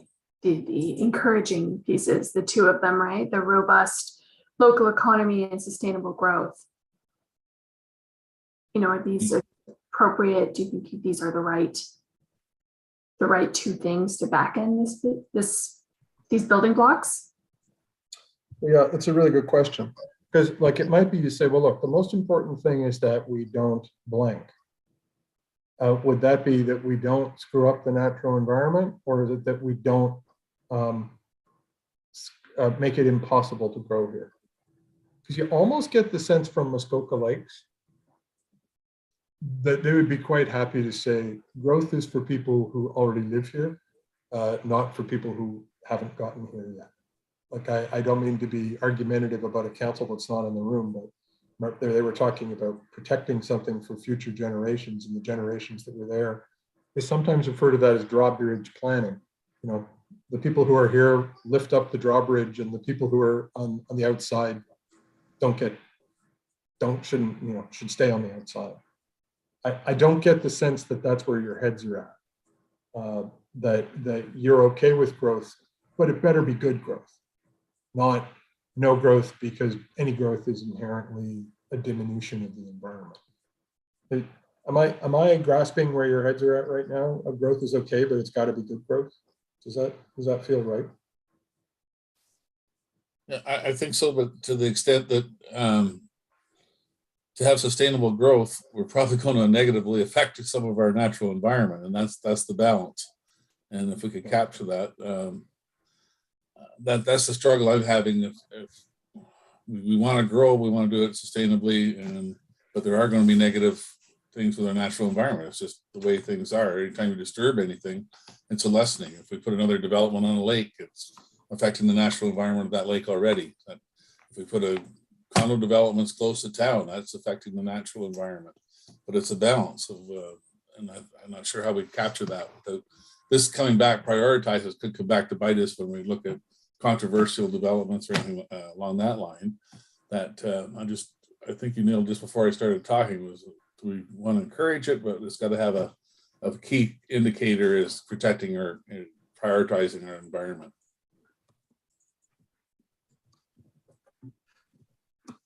Councilor Clark. John, how about ecologically sustainable growth? Okay.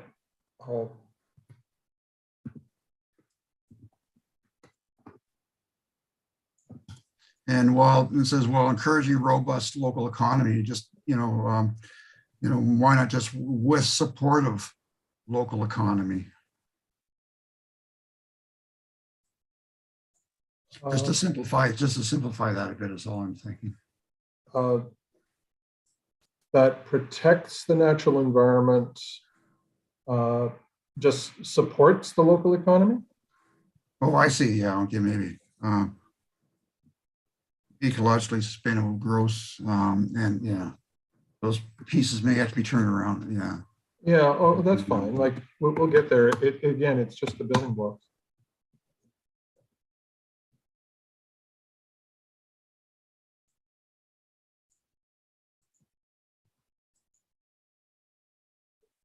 I think whoever just said prioritize could bite us, like because to balance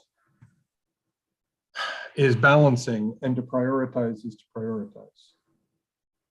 So if what you want is to balance it case by case, then that's one thing. And if you want to prioritize it, that's another. And if you want to, figuring out how to develop a scorecard over time could be a task. But I see first Councillor Smith and then Councillor Wood Roberts. Thanks.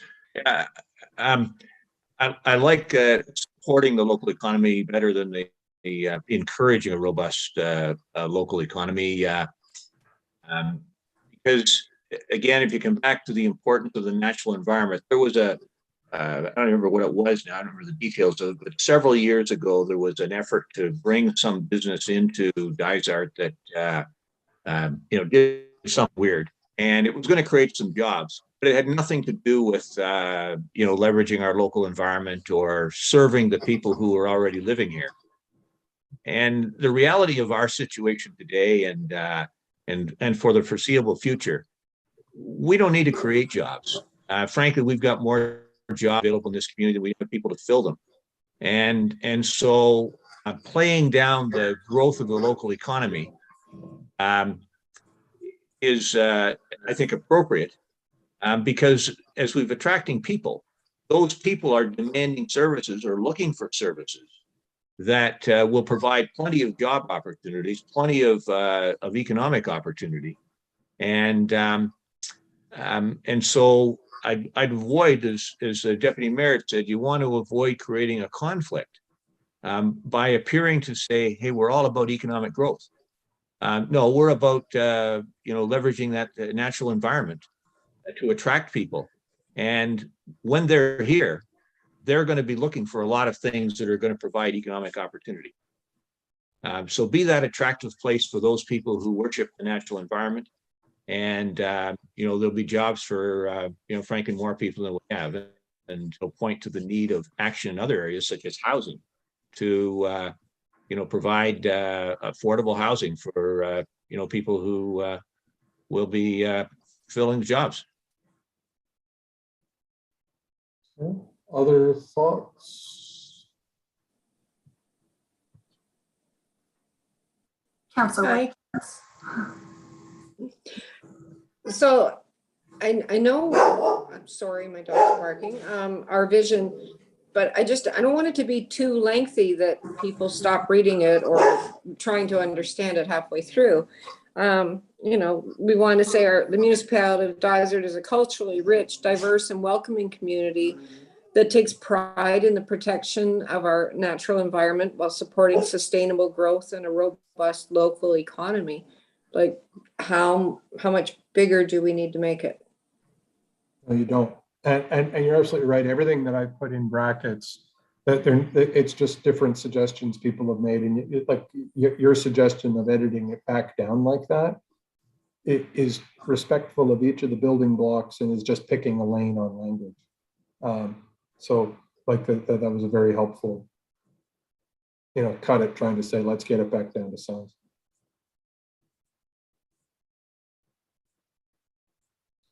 I'll tell you what, anybody think we're fundamentally missing a building block at this stage? Like I get that the relationship between the economy and the environment may not be 100% optimized in terms of the verb we choose. But I think we've got some good ideas. It's in the version that we just heard, I think it's sort of solved the problem of how to describe rural town lake-based by neatly avoiding the problem by not mentioning it and just swooping straight on through from it's a culturally rich, welcoming, and diverse community. So it would solve that problem by saying this is unnecessary verbiage and we'll just deal with it we'll just stick to the building blocks. I think we're going for a stronger verb on the natural environment, whichever one it is. And that we're recognizing it. I'm not sure. I think what we almost need to do is give you 2 or 3 swatches for the next time that are derived from this. That one of them that puts the emphasis on a pure balance on ECDEV versus the environment, and the other that prioritizes the environment. And you can see what they look like and say, yeah, that feels more comfortable. It feels like that might be the fairest way to a group of people rather than getting into group wordsmithing. But because I don't think you should be forced to decide today. You don't have to, right? Like we're going to be coming back to talk about this anyway again. But are there any, if there are no other building blocks that are missing though, what we could do is jump back up to the mission, because the other thing is the mission is your friend, because you can often throw things overboard from the vision and dump them into the mission and guard us against what Councillor Wood Roberts was warning, I guess, which is if it gets too long, we'll be sorry. So unless there's any other comments on this, we can pop up to the mission. Mayor Roberts. Yeah, thanks. Just quickly, it's ironic and why these processes are very good, because that I brought up the idea that we should include rural, and then when Councillor Wood Roberts just streamlined that and simplified it, and we spent a lot of time talking about lake basin, small town. I concur. I think we should just take that out. It read much more simplified when she read it out loud. So even though I was the one that brought it up, I think maybe that it doesn't need to be there. I agree that a shorter, cleaner vision is better than trying to say all things. Otherwise, you end up with a paragraph that nobody reads, as I think she said. But you know, the other place we can capture some of this, which is why I'm not going to delete it, is that if the strategic plan winds up being about a 15 or 20 page document, there's lots of places either in the mayor's message or the CAO's message or in the introduction to put in a lot of this flavor that pays appropriate respect to the different aspects and communities within Dysart. So you know, like there's places for words to go in the document other than in the vision, which is needs to be one of the most carefully slim managed bits in the thing. Mission. So the mission, again, the way we framed this one was we kind of dealt with your heavy duty topics, which is I think kind of the way the deputy mayor referred to them in the vision, and this was kind of a very almost like a staff side mission, which is we serve and engage our residents. So the two ideas there of we serve them, but we communicate with them. But it's not just our residents, it's also our visitors and businesses. And we deliver innovative solutions that advance the priorities of the community all year round. And in the sense of it being solutions, it's both in how we do our business and also what business we choose to do. And that if you read it sort of carefully or through strategic plan writing code, you don't do everything for all people irrespective of what they demand. You deliver innovative solutions that advance the priorities of the community. We never said that we did everything. And so there's actually a bit of implicit expectation management there. That was actually where we put the expectation management piece, Councillor Clark, because I was smiling when you raised it earlier. And now we don't actually say, no soup for you, we're not doing everything. But what we do say is we do everything that's a priority of the community. There's actually an old story out of East Germany, not that one necessarily wants to emulate East German democracy, but they used to have this saying. They would say, we do everything that is possible. And then after in brackets, it would say, if you think that we're not doing enough, well, I just told you we're doing everything that's possible. Only a fool would want that which was not possible, a fool or a traitor. Which are you, a fool or a traitor?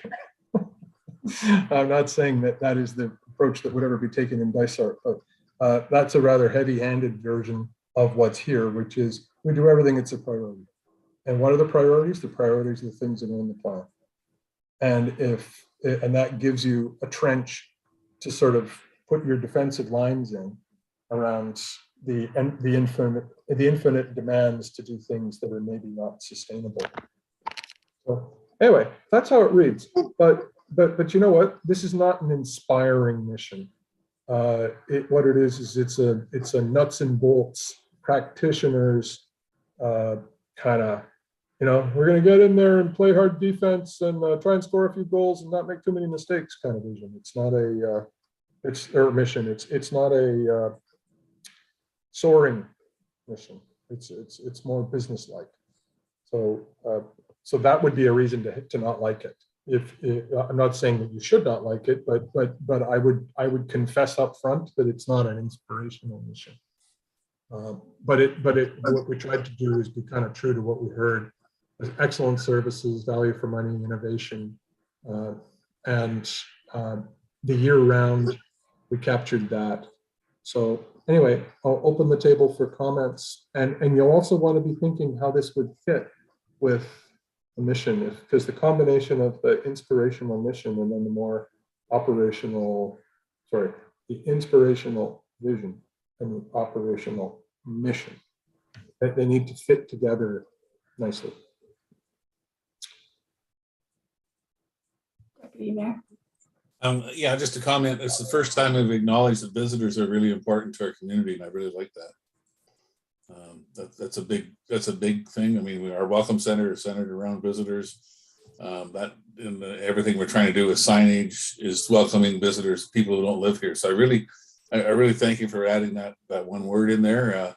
It's a great acknowledgement of what has built this community is the tourist business, which has turned into our lakefront communities, which has turned into our cultural resource center. So they've been the foundation of our growth, besides logging, I guess, for lack of a better word. Councillor Clark? Just the last piece of there, John, is as opposed to all year round, maybe with view to the future, because that seems to be what we're trying to do is get people focused on, how we want the community to evolve, and how we want to, be able to enjoy the natural assets in the community that we've got. Okay, so that is a slightly different meaning. And this is why the comment's so valuable. We were trying to capture what we heard a lot of, which is, oh my gosh, we've woken up and we've gone from being a place that kind of got sort of sleepy between October and April. And we've become a place that now has all the demands of having to deliver 12 months of the year service. But what you were just saying is something that we weren't covering at all, which is this sort of future-oriented nature. Now you could say that the innovative solutions advance the priorities with a view to the future, and the future includes being 12 months. Yeah.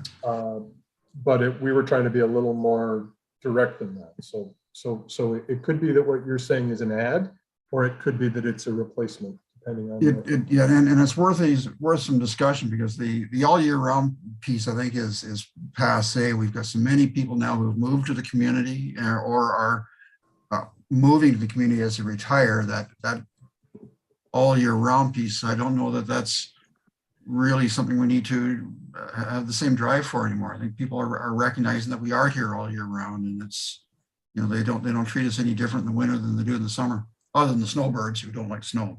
You know? Okay, well, that would be a real good reason to make the change. If that's like, so 2016, then and with the view to the future is more recognizing that we're looking to plan for the next 10 years. That's a good improvement. If I may. Yeah, sure. Sorry. Yeah. No, that's okay. I'm not using the hand up button, just in the old fashioned. But only to Councillor Clark, what you said is that sort of it's a given, but it isn't necessarily a given if we don't put it in writing, because there is still the thought that, you know, and we haven't had a vision or a mission statement or a formal strategic plan before. And there is still a thought that a cottager isn't is just as welcome, included, and a priority for us. So I think it's really important, the year-round aspect of it, that what we're trying to do here, it isn't just for the people who live here from, you know, live, I don't know how I'm trying to say this, but I don't think it should be a given. I think it should be actually here. To make it, again, having it in your face, having it as part of a mission statement is making it a priority. Maybe in 5 years, if we review a strategic plan, it doesn't need to be in there and it's a given, but I think it needs to be said, just in my opinion. Any other thoughts on that? Actually, I'd love, not to put Tamara on the spot, but I'd love to know whether staff would find it useful that there was a recognition of the move to all year, or whether it's or whether that's already just a thing that's already identified. Because I mean, it'd be useful to know whether that would be a benefit on the administration side. I think it helps. I think there's a lot changing that is changing because of year round, whether it's people wanting to live here more in areas that aren't necessarily designated for full-time living, like not snow-plowed roads and things. Yeah, I think it would be helpful. But that's why, though, like the view to the future thing could totally be a concept that ought to be a building block in one of these two. I think it drives a lot of the things, your goals and actions. I think. Does it need to be one or the other? Could you say the year-round priorities of the community with a view to the future? You know, because I think both matter. You know, even speaking from the point of view of people at the lakes, where we used to serve them well during the summer, they're now here a lot more. Even those that don't live here permanently, you know, come here year round, and they expect, you know, their road to be, you know, plowed or maintained during the winter, and, you know, blah, blah, blah. And so I think also Councillor Clark's point about the future is important. And you know, to your comment, John, the vision can be inspirational. The mission rather being a little more workmanlike is fine, but incorporate both the year-round and future in there would, to me, make it a little stronger.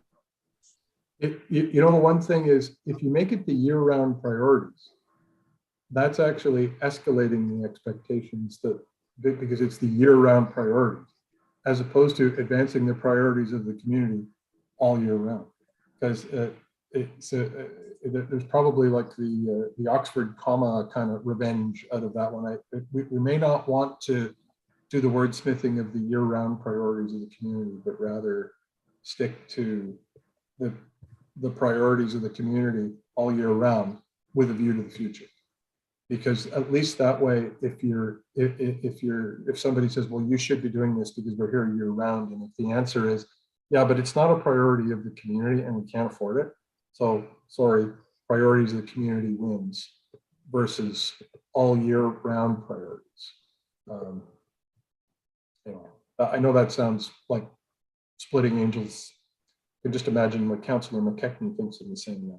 But anyway, I think this protects you better than making it year-round priorities.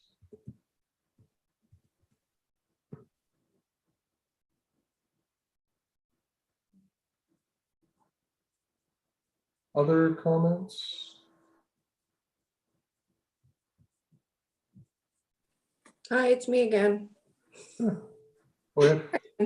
Again, my question is, how wordy does this need to be? Like, I mean, what's there is, you know, we want to engage with all residents, visitors, and businesses to provide and deliver excellent services, to foster a high quality of life, to promote and advance the priorities of the community. So to promote and advance, or to continue to promote and advance the priorities. So then you don't have a timeline in there and you don't have a seasonal line in there. It's something that should be continuously done for everyone. Did you have what you just said written down by any chance? Because you got ahead of me, and you. Yeah, do you want me to read it slowly? Had that written down, I bet I can type as fast as you talk this time. So we want to engage with all residents, visitors, and businesses. Residents, visitors, and businesses to provide and deliver excellent services.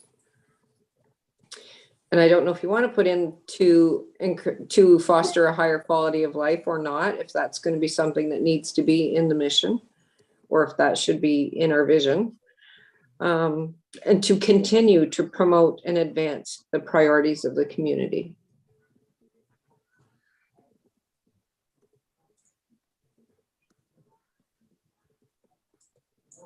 Thank you. Thanks. I will just increase the font size. I bet I made some typos there, but we'll see. So it's just foster a higher quality of life and continue to promote and advance the priorities of the community. So again, from a building blocks point of view, here we got the engagement with communities and visitors and businesses. So that's the same as here. And deliver excellent services. There we go. We're not innovative anymore, but we're still excellent, so that's fine. And we're fostering a high quality of life to promote and advance the priorities of the community.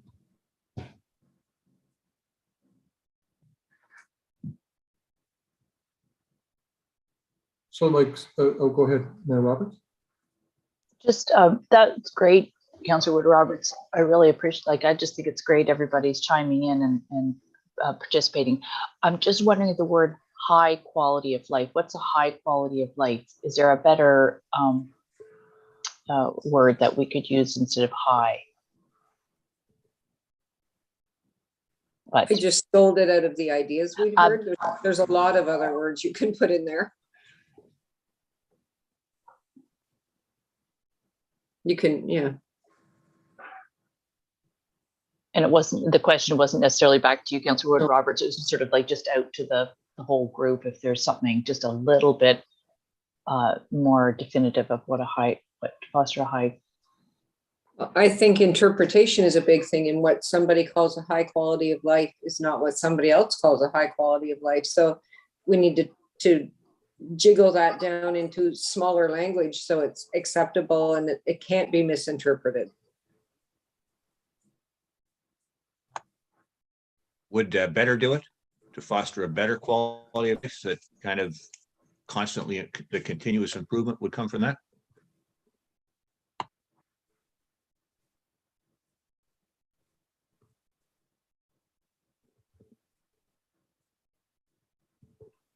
Or foster a desired quality of life. People have to have some sort of accountability to what they expect and what's reality.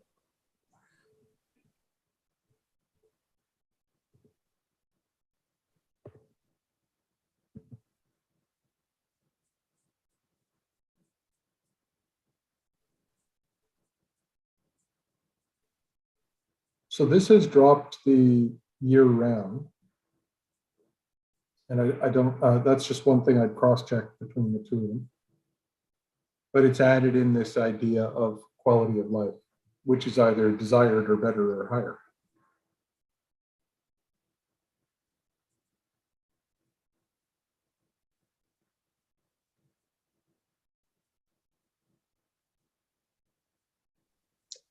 Excuse me. So at the beginning, could you put engage with, can we put, I just don't like putting a time frame in there. Mhm. I mean, it is a year-round destination and community.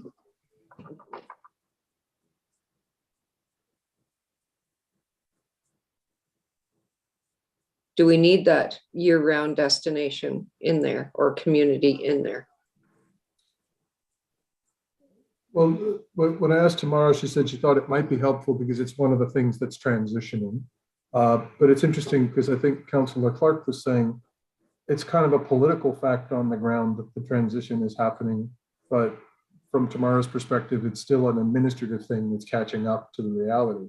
And that's likely to be a problem for the next 20 years because, you know, you've got lots of roads that were built to be seasonal and they're not going to pave themselves over the next 20 years and all that kind of thing. So whether moving to that more 12-month reality is a constant, and then the degree to which that's a priority of the community or a priority of a bunch of noisy people in a lake association, or whether those are the same thing, is probably the sort of political use that these phrases would be put to at some point in the future. So, you know, if words mean things, those are the sorts of things they might mean when you actually are using this as a tool that helps you make decisions. So in our mission, I wouldn't want to contribute to our mission that is going to make, you know, hundreds of hours of playing catch up for our staff who have to implement this plan. Mm-hmm. There has to be a balance there as well. Yeah, that's a good point. Doability, implementability, affordability, all that. Yep. Councillor Donaldson. Can I just wanted to, the difference between engage with all residents. I find that some residents don't want to be engaged. So I feel like those people, if they ever read it, our mission, the first one, our mission to serve and engage our residents, I think that's a better fit than engage with all residents, because some of them like being up here because they don't have to engage with whatever everybody else is doing. They like doing their own thing. They might be at the back of a lake, you know, for 40 years and they don't know anybody, and that's the way they want it. So I wouldn't put all in there. I like the top one where it says to serve and engage our residents. And that leaves it open rather than all residents. Might be a little more forceful. That's a good point too. So we got a couple of, what I'll do, Stacey, is I'll just make a duplicate slide of this again to make it a little bigger. And we can see the building block pieces. I'll just get these out of the way. Don't worry, I created it. Those are all saved on the earlier slide. So there's Mark 1, here's Mark 2. So isolating, so we're gonna serve and engage all residents, visitors, and businesses, or we're gonna engage with residents, visitors, and businesses. We're gonna provide and deliver excellent services. We're gonna foster a quality of life that's better in some respect. And we're gonna continue to promote, I don't know if you need to promote and advance the priorities of the community, or if you are just gonna, you could probably get away with just advancing the priorities of the community, or promote and advance are two different things, but so there's the 4 building blocks there. And here it's the same, more or less, for the first one. Deliver innovative solutions is a second one. that advance the priorities of the community. And then there's this temporal thing that's polarizing. Again, what we could probably do is I'm happy to hear other comments on this, but we could probably just develop a couple of versions of this for you to choose between next time and really seriously think through what the meanings are and then present them to you in a way. Like, this is great for us, what you've done today, because before we were just making stuff up, and what you've now done is you've given us things that are authentically you that we can work with. And my guess is that if we polished these a bit and gave you 2 or 3 to choose between, you'd probably either come up with the 4th one that would be perfect, or but happy to take other comments now, but I don't think we need to torture you with wordsmithing for too much longer.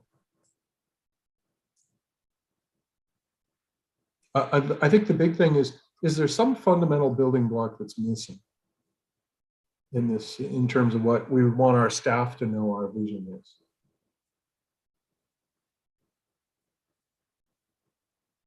is? Is it important to keep the innovation notion, or is that done elsewhere? Mayor Roberts?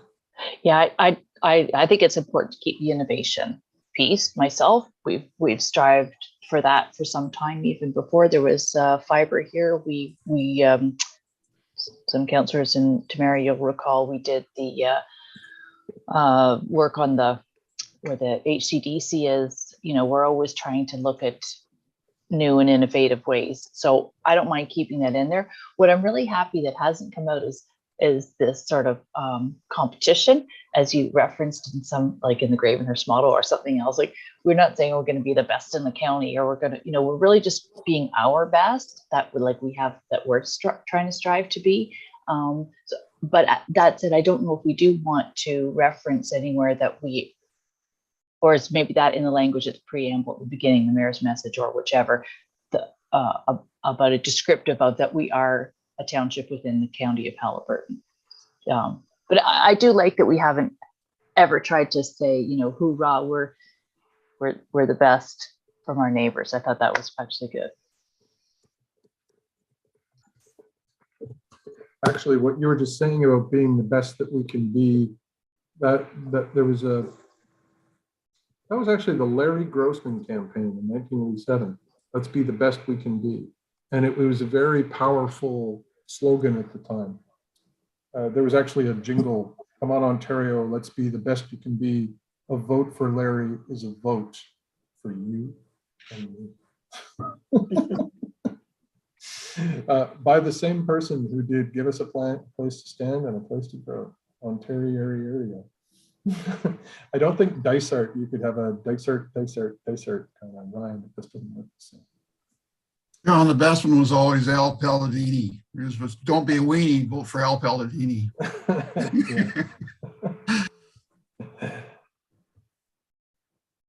Yeah, we're not doing any jingles here today. No, although actually, where the deputy mayor had that line about that I quite like, actually, about this is a whatever you're into, you can find it here kind of concept. That is like a tagline for a municipality, or the thing that's on your billboard or the thing that's in your rec dev posters might not be the same as the thing that's in your vision or mission. But Bracebridge was where Muskoka comes to work, which was kind of interesting because they wanted to be the regional commercial center from Muskoka, because they knew they weren't going to win on how pretty their lakes are, because their lakes aren't as pretty as the other lakes. But if you want to find an insurance brokerage, or a lawyer, or big box retail, or small retail, or whatever, that's what Bracebridge is set out to be. And it's very interesting because it's totally authentic to them. And I think that's a really interesting one, because they say within the Muskoka community, that's what we are. We're the seat of government. It's where the courthouse is. It's where the airport is. So that they figured themselves out relative to the other 6 Muskoka municipalities. So I guess just by way of review, it's worth just looking at it at the values. I don't know if there's anything on the values that have come to mind as a result of the conversation that we just had, but you still have the service excellence and financial sustainability and the environment and the governance and the communication and engagement, and the more detailed verbiage that's there.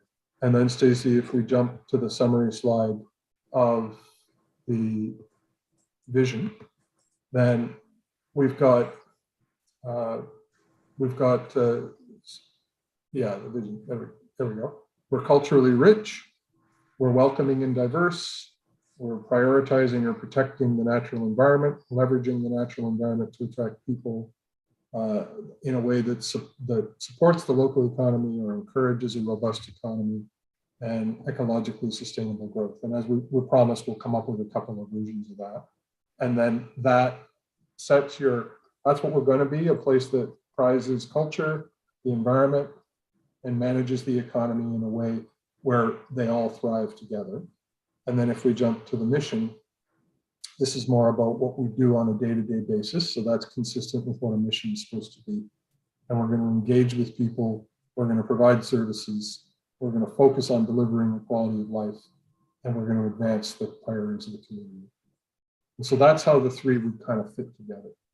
And I guess what we'll be able to do next time is cross-check when we look at all the specific things that you want to do, which are more measurable, and up on 4, and we add to that all the detail. It'll be a bit of a heavy meeting next time, because if there's give or take 5 times 5 times, there's about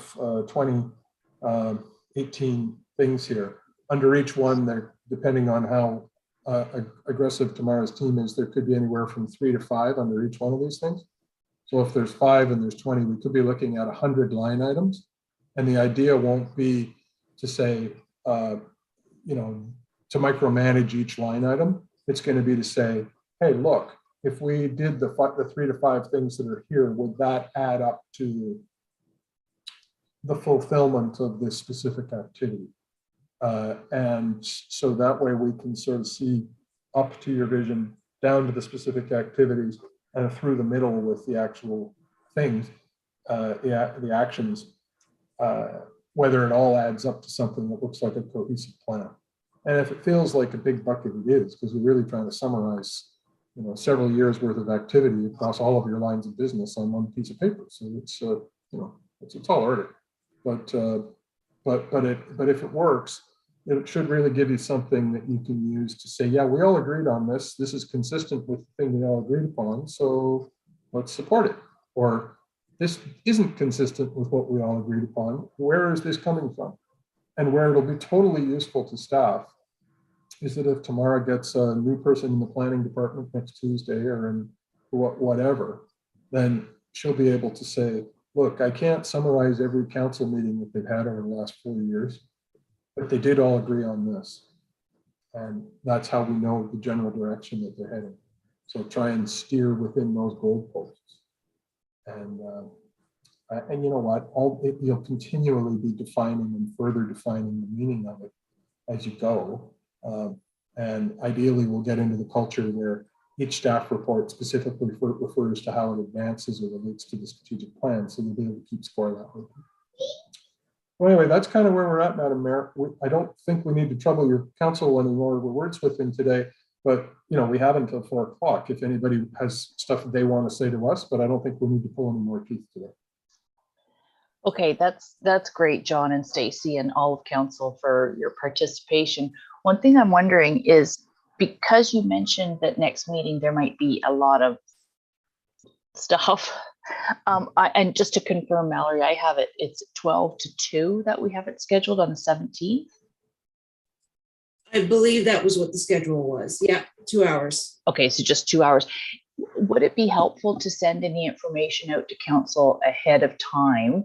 This Yes. kind of meeting you couldn't, because then you might have preconceived ideas, and a lot of it came from listening to each other to come up with, like, oh, I really like what Pat said, or I was supposed to say Deputy Mayor Kennedy, we're being a little more casual, but nonetheless, this is a different, more of the brainstorming. Whereas I think at the next meeting, as soon as you're able to send out that information, that'll give us time to digest that. So that would be great. That was my point. So let's see what anybody else wants to. We have a few minutes. If there's any other sort of closing comments for today, or what they want for the 17th meeting. Councillor Donaldson? Yeah, I would like what you just said, like if they could send it out first so we can look at it first and be a little bit more prepared as to, okay, this is my comments on this and we have time beforehand, that would be awesome. I certainly think we captured a lot of who we are and where we want to be. And, this will just give us an opportunity to see if there's sort of anything missing. And as I said earlier, I think it's always healthy and a good way to define yourself of who you are, not against what somebody else is, just who you are as a standalone. There's nothing wrong with that. We don't have to rate ourselves. There are times we do that financially and other times we do benchmark, but in this case, it's just who we are. So if there's nothing further, Tamara, is there anything you wanted to say about today or? No, just great to hear all the input from everyone. And as John and Stacy noted, excuse me, staff are just finishing up all their actions and KPIs, and we'll be sending them off hopefully by tomorrow to John and Stacy to have a look at. Look forward to any feedback from that. And I know Deputy Mayor Kennedy, you said something earlier, so I don't know if you want to comment on this about that you thought we'd maybe get a little more specific. I'm hoping that a strategic plan that we, all agree on and at our next meeting, we can, hopefully sort of finalize that, that it would be in the next term of council. In those first few months when that new councillor is meeting, they set out their 4-year priorities and beyond based on the strategic plan, because that's what getting elected is all about. So it's met with the corporate strategic plan in mind. So it's not going to be sort of going off all on left field. So that's what I envision, whether it be third phase of industrial park, that's a specific action. So I think those actions come out of a setting priorities and goals for when you do them. And we did that at the county. We did that a little bit at Dysart for this term of council, where, these are goal 1 or year 1, year 2, year 3, and some of them take longer than 4 years to come to fruition, but you have to start them. But then they're always going to be mirrored back against the strategic plan. If that makes sense to everybody. Okay, so I guess that's everything for today. Thank you again, Stacy and John. It's always an interesting session. Certainly kept me awake this afternoon, which is great. So I will look for a mover and a seconder to confirm our proceedings for today. Councillor Clark and Councillor Smith. Be resolved that bylaw 2022-50, being a bylaw to confirm the proceedings of the special council meeting held on May 3rd, 2022, be read a first, second, and third time, pass, sign, and the corporate seal attached here too. All in favor? Okay, so that's carried. And we just need to adjourn. So motion to adjourn. Deputy Mayor Kennedy and Councillor Donaldson.